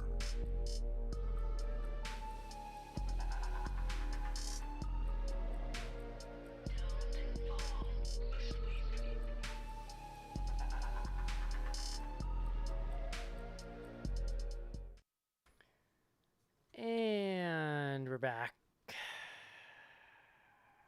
2020. John, did you look up the information Joe required? Yeah, I think we only got a Matt vote here at Underwater, number 1, and Fantasy Island, number 2. And that's it? That's all he voted all for? right. Yeah. I'm with Yeah, him. I'm pretty sure he announced that that's how he was Oh, voting. and then he probably left the channel after he announced it. That's our boy Matt. Love it. Oh man, what a fucking year. info@bloodygoodhorror.com. Caitlin. She says congrats on this is Caitlin from Kissimmee. Congrats on episode 600. Congrats on a lasting successful run. Started listening in the 200s because you spoke so highly of Dead Alive and everyone in my life hated it so much. I felt I had found good people finally. Anyways, my non-horror boyfriend and I trade out movie watchings to keep things even. I had him watch Society and Videodrome the other day, and in exchange I watched The Iron Mask and Running Man. Not sure who lost that one, but I think he got the short end of the stick. Have you guys ever done a similar thing with your significant others? Here's to 600 more episodes and hopefully a senior citizen discount on Patreon at that point. Caitlin and Kissimmee. Those are hardcore like picks if you're gonna show like a non-horror fan. Right, Like, yeah. that's Yeah. like my wife is not, she likes like a traditional horror movie, but like if I put on like Bad Taste or something, like it's not gonna be a great night. But yeah, I mean I relate. Like my wife actually we played the Joe Bob bumper, and like that I've kind of gotten her into. Like she enjoys like a fun like slasher from the 80s and stuff like that, but like I know what kind of movies I can and can't show her, and like something like you're forcing on your husband there isn't gonna fly with Mrs. Joe. I have more hope that my 4-year-old will watch a horror movie with me than my wife or Yeah. even my 6-year-old son, who is also Yeah, my kind of a wimp. 9-year-old, we showed Gremlins again over the weekend, and like she was a little more into it, but like we had my 1-year-old because like she doesn't understand anything, and like she was laughing like while like because we were like eating dinner watching it, and I'm like, you're gonna be the one, like you're Yeah. gonna be the one. There you go. Yeah, I don't have this problem anymore, but that's all I'm gonna say on that subject. Let's see. Next up, Danny writes in. Hey, when you were recently on Thor's Hour of Thunder podcast, you mentioned that you make 80s synthwave music. How can people listen to it? Hugs and gropes. Danny, Library of Congress is of course his podcast. You can check me out on Spotify. Just John, you ready? You gonna type? Can you write this down? Oh, hold on, I'm I wanna gonna make sure you have I'm it. taking notes. Because you've definitely listened to the EP that I put out over the summer, right, John? It's online at clownpenis.fart. Just go to Spotify and search HY-FY. It's capitalized, but I don't think you need to do that, and you'll find it. It's also John on. gonna schnuck? I don't know, he might vomit. I'm so excited. It's also on Bandcamp if people are so inclined and like that platform. But yeah, hi-fi with a dash.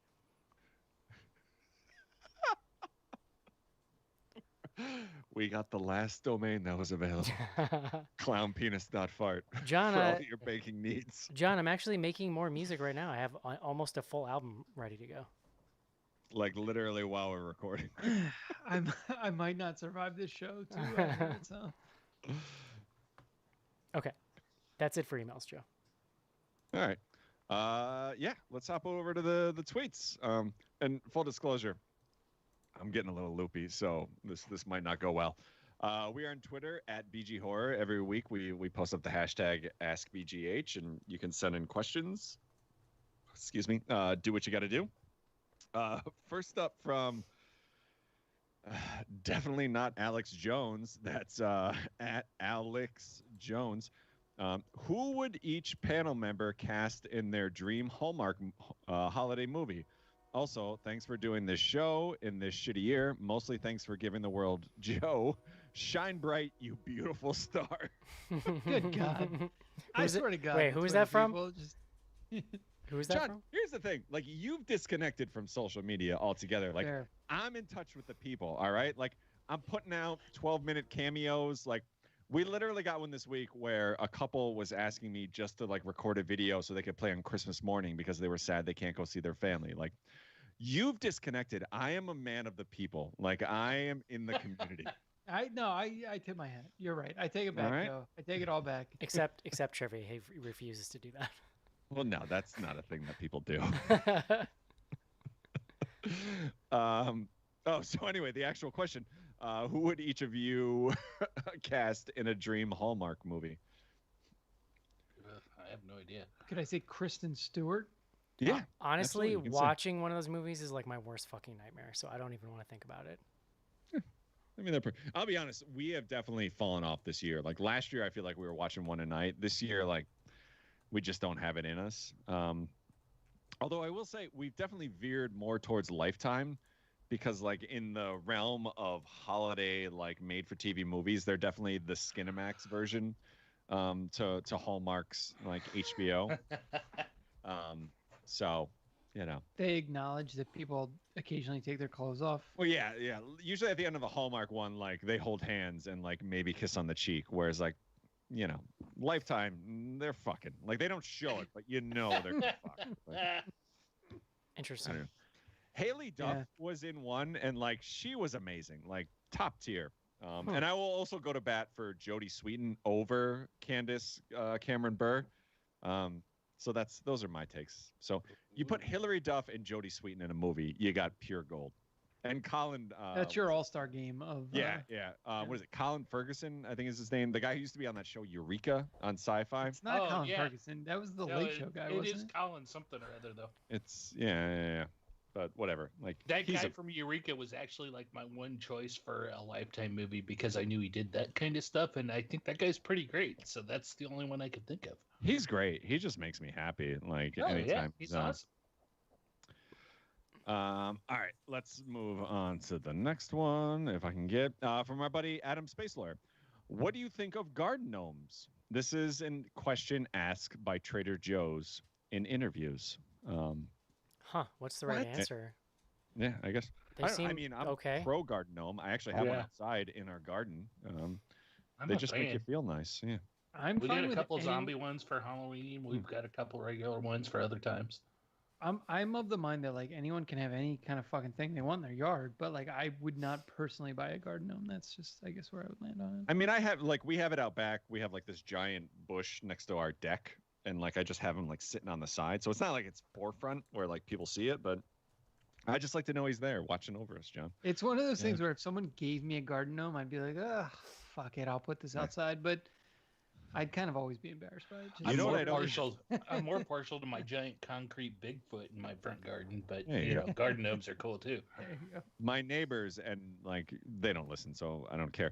They have like one of those little fairy villages, and like that creeps me out. Like, cause it's in like the front yard, and like you're walking by with the dogs, and it's like there's just like little tiny ceramic fairies. It's like, I don't know what you're doing.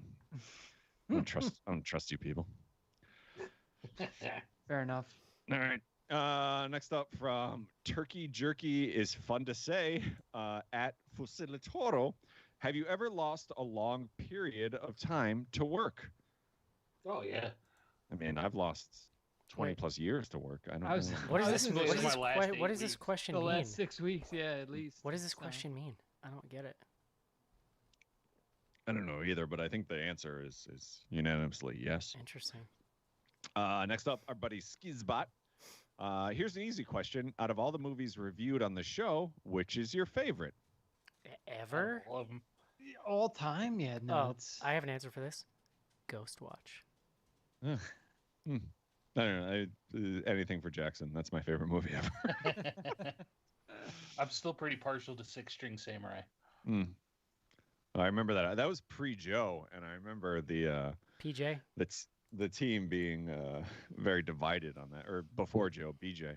Yeah. pre-J. Pre-J. I don't remember. Yeah, That's I a would have to go back pre-J and is like it's like a foreplay thing, John. look. Over the pants. Erie, Arizona. Let's cut the bullshit. When is Mark coming back? Never. I can confidently say that. I would say about a quarter. He's to my never. brother, and I love him. Don't But if hold you're your waiting breath. for Mark to come back, you're gonna be waiting a long time. Yeah, I mean, God bless him, but he's done his thing. He's on a like s- he's like the mob movie guy who actually got out. Like he's in witness protection now, so there's no coming back. Elijah, what's that site we still have though? No, I was gonna say like like Just it's let it go, Joe. dude, let it's it go. literally just like in Goodfellas when he's asking him to like send him to some warm place. Like he moved to Tallahassee, he's got a new name, new family. It's just what he What does. is- He's in the middle of fucking Idaho working on killerflix.gov or whatever we own. Go. Elijah Woody Harrelson, Eric's favorite.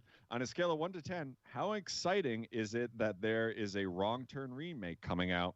I tried to think of a more earth-shattering question for episode 600, but there we go. Wrong Turn As a remake. person who has been listening for much better part of a decade, congrats on the entire crew. I loved that original movie when it came out. I don't think I've seen any of the other ones. I've never So- seen any of them. One of the very first things, I want to say very first things I ever did for Bloody Good Horror was go to a Wrong Turn 3 screening in New York City. Yes, I'm sure that was Uh, trash. It was a good time. I had fun. I'm a- The original, I thought the original movie sweet. I'm a big I fan don't- of Eliza Dushku, Joe. I don't remember who But like, that is. do we like? Is this one of those where it's like, I guess like we don't need a remake of a lot of stuff, but like this wasn't even like a No. cultural moment when I it do know happened. who that is. Yeah. Joe. Yeah, I'm aware. Is Wrong Turn, am I wrong in this? The director is the sex offender, right? Like that's... no. Whoa, no. What am I thinking of? Oh, Jeepers Creepers. Yeah, That's Jesus what- Christ, Joe. Do you want to retract that? No, I'm going to go on record. God damn it, Joe. I think I get those two mixed I like up, how and you just anytime say I see that- Wrong Turn, I think like, oh no, I'm not going to watch You that. could have Googled it first and said it, but you just said it first. I mean, we're a podcast, Eric, all right? Like, we can say whatever we want. So how many of the originals John's a did they confirmed Scientologist. They made how many of the original? I see a Wrong Turn 6. Was there a 7? Did we get to 7? There were I a think lot. There Henry were a Rollins lot of showed them. up Yeah. in one. Oof. That was 3. I'm course he pretty fucking sure. did. Yeah. Yeah. It was the VH1 version of Now That's What I Call Wrong Turn. I think they were actually in that Wrong Turn 3. They actually were shooting a show like that And that's Which- why Henry Rollins was there. Yeah, yeah. No, that was the whole premise. It was like Yeah. it was a reality show. Yeah. Was the Mac guy, the guy from the Mac commercials, was he in the first one, or was that Jeepers No, that's Creepers? Jeepers Creepers. You're talking about Alright. Justin Long, who was in Jeepers Creepers with Yeah. Gina something, Hat something. All right, you heard it here first. Wrong turn, full of sex offenders. We're very excited about it. Yeah. Well aware and informed. Next up, I feel like he's like reverse trolling me here. It's John's favorite, CO_W Flanagan. Yo, Joe on Cameo is dope, but stop playing with my emotions and get old Schnar set up on OnlyFans. Give me that. I too, I'm telling you, we're leaving money on the table. I don't like. What is OnlyFans? Like, I don't. Joe, I we've don't. literally explained this to you on air multiple times. Yes, we I don't know have. about multiple. Really, multiple. Here's the At least simplest. twice. Here's the I've simplest never been, so explanation. I could use the. Here's the simplest explanation you could possibly get. It's like Patreon for nudes.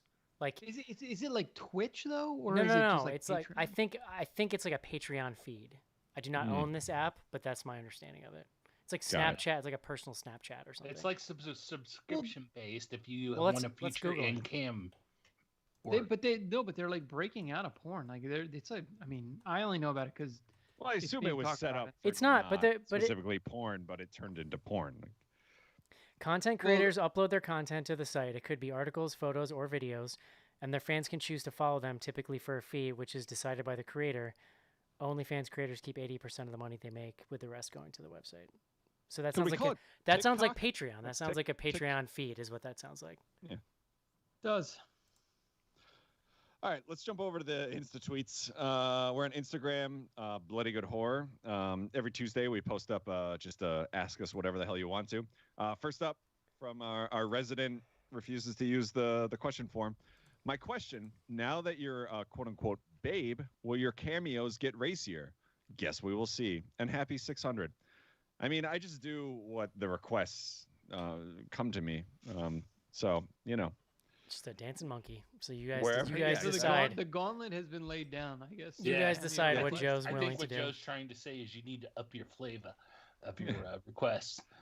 Pay your $5, take the ride. You know. And pretty and soon, now Joe, it for- could be a mustache ride if you keep going with that beard there. All right, and then let's bang through some of these other ones. What is your favorite holiday tradition? Mm. Like I was thinking about this. Like we don't really have one. I like do. we don't have It's- like a thing. It's watching Emmett Otter's Jug Band Christmas, followed by every year Mark and I would watch a Very Brady Christmas because we had it on VHS. Oh, that's a good one. I think like usually Friday nights, like we watch a movie like as a family. Like I enjoy that. It's We used fun. to go. Well, Yeah. when I was growing up, my family we would go to the movies. Especially like when the kids were like older, so we weren't just going to bed. But yeah, I don't know. I guess we're developing our own now. Yeah. We'd like to watch Christmas Vacation and Christmas Story every year in that Yeah. order on Christmas morning. Yeah, we have movies that we watch every year, but I don't think we have like we do Yeah. this around Christmas. All right. If you're not doing another show this year, which I don't know, we haven't decided, but I think we are. What are your New Year's resolutions? Finish Mandalorian season 2, which I haven't started because I still have to finish Did season you 1. finish season 1? No, dude, I got 9 days, Joe. I got plenty of time. How many episodes you got? I don't know. How many are there? 9. I watched think? 2. All right. I just put them on at work. I don't need to pay attention that closely, right? No, absolutely not. Why would you? I don't know. I don't have anything. I don't usually do them. No, I refuse. This one like completely threw me for a loop today because it's like legitimate question. How do I donate lightly used winter clothes when no one will take donations thanks to COVID? Places around here still take donations. Like there's a Savers will take them. Is it? Yeah, I don't know if the places around here are. I just said like Maybe hang on they to 'em till stopped you can. again, but I know they started again at some point. Maybe they stopped again. Yeah. Like I didn't know what to do with this. Like this is legitimate. Like looking for help. Well, I feel like you got to Google it. Like you should not be posting this in the Bloody Good Horror. Yeah, I guess if you're coming to Instagram. like me personally for like advice on how to No, help we people. But like we've tried to, I mean, like people know we've like moved out of our apartment. We moved, we've like been kind of in flux. And there was a point where we like collected up a bunch of shit we were going to donate, and we had the same problem where it was like people wouldn't take it. So we've basically put it aside, and we're just like, fuck it, we'll wait till we. That's can what. Yeah, donate. we have the same thing. Like I have a bunch of stuff set aside. All right, what's the best Mexican food? Tacos, enchiladas, or quesadillas? I'm gonna go with a Baja tacos. Gordita from Taco Bell. Yeah. Of those three, I'm going enchilada. Really? Enchiladas I are would go tacos. pretty good, dude. I mean, taco is I feel like such a broad spectrum. Here's the thing versus, about like, an enchilada. I know what I'm getting. Enchilada, you know? extra cheese, extra sauce. You can't go Yeah, wrong with that. yeah. Exactly. Quesadilla, like I have no problem with, but like it's pretty much made for kids. Like it's Yeah, right. So my kids love quesadillas. We make fucking quesadillas exactly. all the time. Here's the thing: I like 'em quesadilla is fucking amazing. But you could put some but, chicken like, and veggies it's like in an there. appetizer food. It's You not could like you a could put Right. chicken and proper veggies meal. in there and a shitload of cheese. Like you could make that a meal. I love a quesadilla. No, Speaking of, I was talking about how the wife and I are like doing like the dry January. We got super high last night, and like I coordinated it with going to Taco Bell, and like Oh, that sounds awesome. I was a giant disaster today. Like, Um, I went Joe, I have a overboard. question. God, Does Joe. does weed count for dry January? Like, is that okay? There's been some debate in our house. I'm as to saying you if keep it, does or Joe. doesn't. I don't think you need to get Oh. rid of it. I'll be honest, because that's like, No. listen, Joe, they sell that as medicine. So here's my thing. Like, honestly, I'm serious. Yeah, I'm being, with I'm this, being to be real clear, right like, I now, would give bro. up alcohol for a month if I could do Yeah. weed, but my problem is John, did you like- just say do weed? I was just yeah, joking. do it. Well, I Do can't because do I'm the in Maryland. marijuanas. It's a fucking. It's not a legal Do state. but, pots. Yeah, that There's sucks. there's a public dispensary a mile and a half from where I'm sitting right now. Yeah, us too. My problem is like I smoke and then I immediately, well, like within 10 minutes, go into my kitchen and it's like the end of the world is coming. Oh, Like yeah. I have I don't- zero self-control and I just fucking go to town. It so like doesn't really I I do. happen. end up waking up the next day feeling even worse if I had just gotten drunk. It doesn't really happen to me. It used to when I was younger, for sure, but not so much. All I anymore. know is there's a half a bag of Funyuns sitting in the kitchen waiting for me to get done with this podcast. Yeah, Funyuns, it's a Funyuns, disaster. man. Like, there's nights where I can control myself, but then there's other ones just like I'll fucking eat an entire cake. One time I ate an entire Carvel ice cream cake. Oh Jesus! Yeah, it doesn't go well. Like I. Oh boy. All right. people. Next up. So who's going to be the first to cry tonight, and who will get the drunkest? I mean, we're getting pretty close to the end. Like I've got a good buzz going, but I'm not drunk. That Yeah. Joe Bob, I don't know what it is, but like every time I hear the Joe Bob song, like I get misty. Yeah, So I was not far off. That particular promo, I have very like clear memories of, fond memories Yeah. of. We didn't even talk about it. Like his special last Friday or whatever. Unbelievable. Like Chef's Kiss. Like one of the best I think he's done. Like I really enjoyed it. Yeah, I can just never stay up for the second movie, dude. Like I made it We through made the first it movie. further into the second movie than we usually You're do. right though. The subtitles are mean because like I just could not stay Yeah. awake with subtitles It's on. not what I look for like on a Friday night, but the whole like QVC like Yes, that eBay that like part thing was like that fun, was like pure Yeah. gold.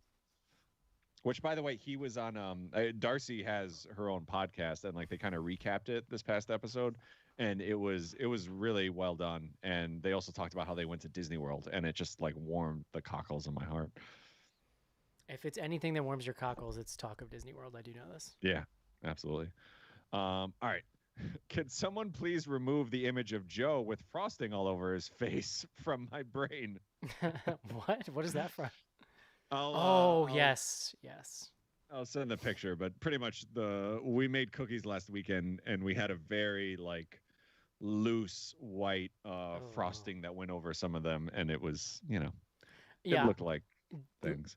Joe put it. I Joe, did see listen. that was shared with me. Well, the Yeah. part you're By leaving out several is that people, you I'm sure. then put it on your face in a very suggestive manner, and then posted that on the internet, I was which just enjoying it. I also wish I could unsee. I was Yeah. kind of actually shocked that you put that online. Well, when you're a confirmed sex symbol, Eric, you you got to please the people. What are Joe's top 5 metal releases of 2020? I don't know. I posted mine up. I didn't listen to a ton of new music this year, which I don't know. I guess we could just go around the horn. Like, did anyone have any like random picks of any genre Oh, of I should music? look at my Spotify. Joe, I was really excited that you were getting into that Eminem album because I know you don't ever listen to new rap, and I actually really liked that album. It's called Music to Murder I by. haven't liked his last few things, but I just randomly popped that one on, and I really liked it. Like my problem is like I don't like the whole like trap or any of that stuff, and like I feel like his last couple albums He's been kind of veered in experimenting that with it a little direction. bit, yeah. But like this one, yeah. It's really good. Who is the other? Power Glove is a band I listened to a shitload this year. They are a synthwave band. Magic Sword, who I turned Casey on. I don't know if that was last year or this year. That was Turned last year. Casey on to. I discovered this band called the Front Bottoms that I would call like alternative rock that I really enjoyed. I listened to a good amount of Taylor Swift this year, Joe. Kind of into Yeah, it. I didn't listen to like a lot of new stuff. Like I kind of just went, especially because I was working. I usually listen to a lot of my music on the train ride in, so that kind of went out the window this year. And I also, would say my highlight was Mr. Bungle getting back together, like a version of them, and re-recording the Raging Wrath of the Easter Bunny, like that. That made my year, John. That was a highlight. I also listened to a lot of John. You're probably the only one who's maybe heard of this person, maybe not. Phoebe Bridgers. She's like a folk artist. I listened to a lot of her this year. I'm somewhat familiar. I've She's good. actually been listening to her, Eric, thanks to the folks in Club BGH.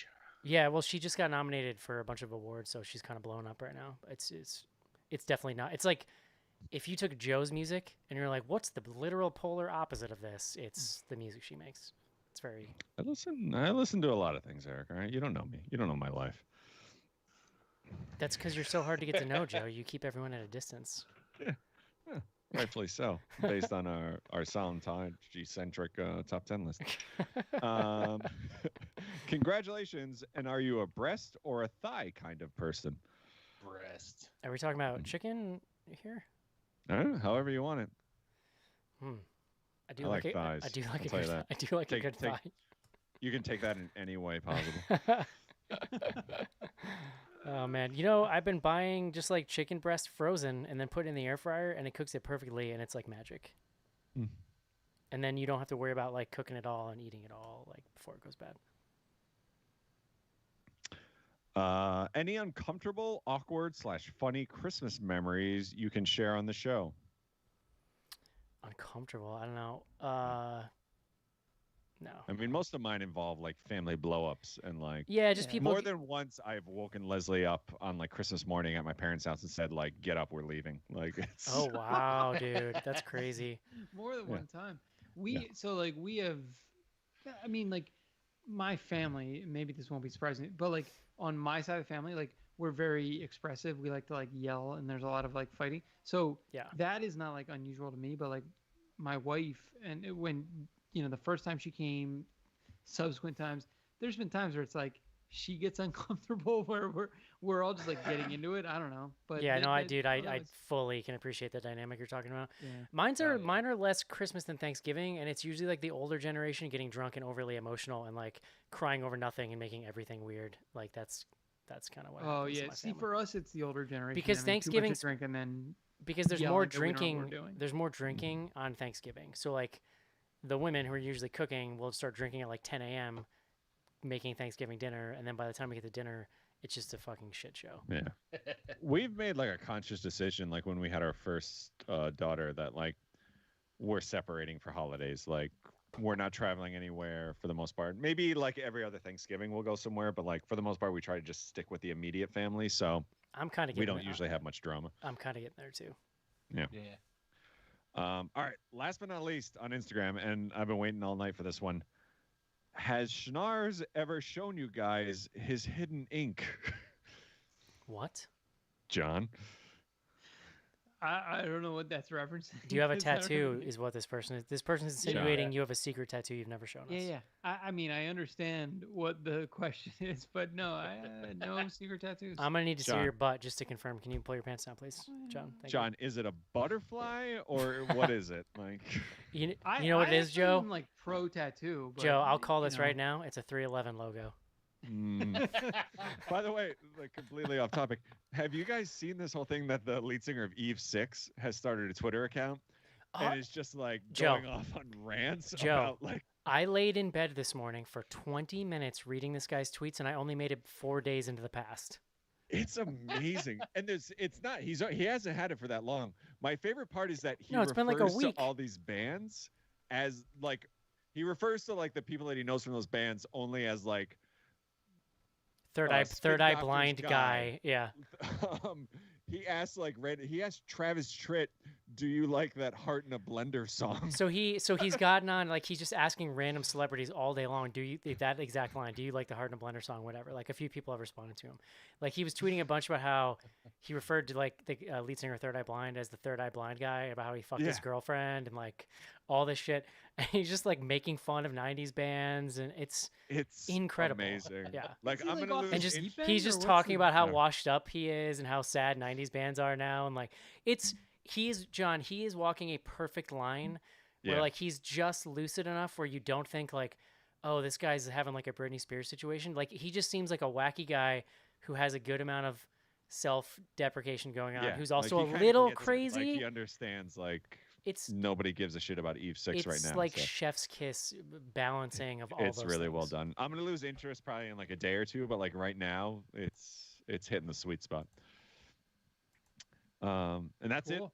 it on Instagram. I think we're done here, unless Damn, we want to bro. talk about like any movies Does we're excited for in anybody- 2021. But I mean, so I just will start here, and I'm just, if anybody has any shout outs or anything for 2020, I just wanted to say a quick thank you. We had a ton of people still watching the live stream on YouTube, commenting there, a ton of patrons on the Big Show channel commenting in there.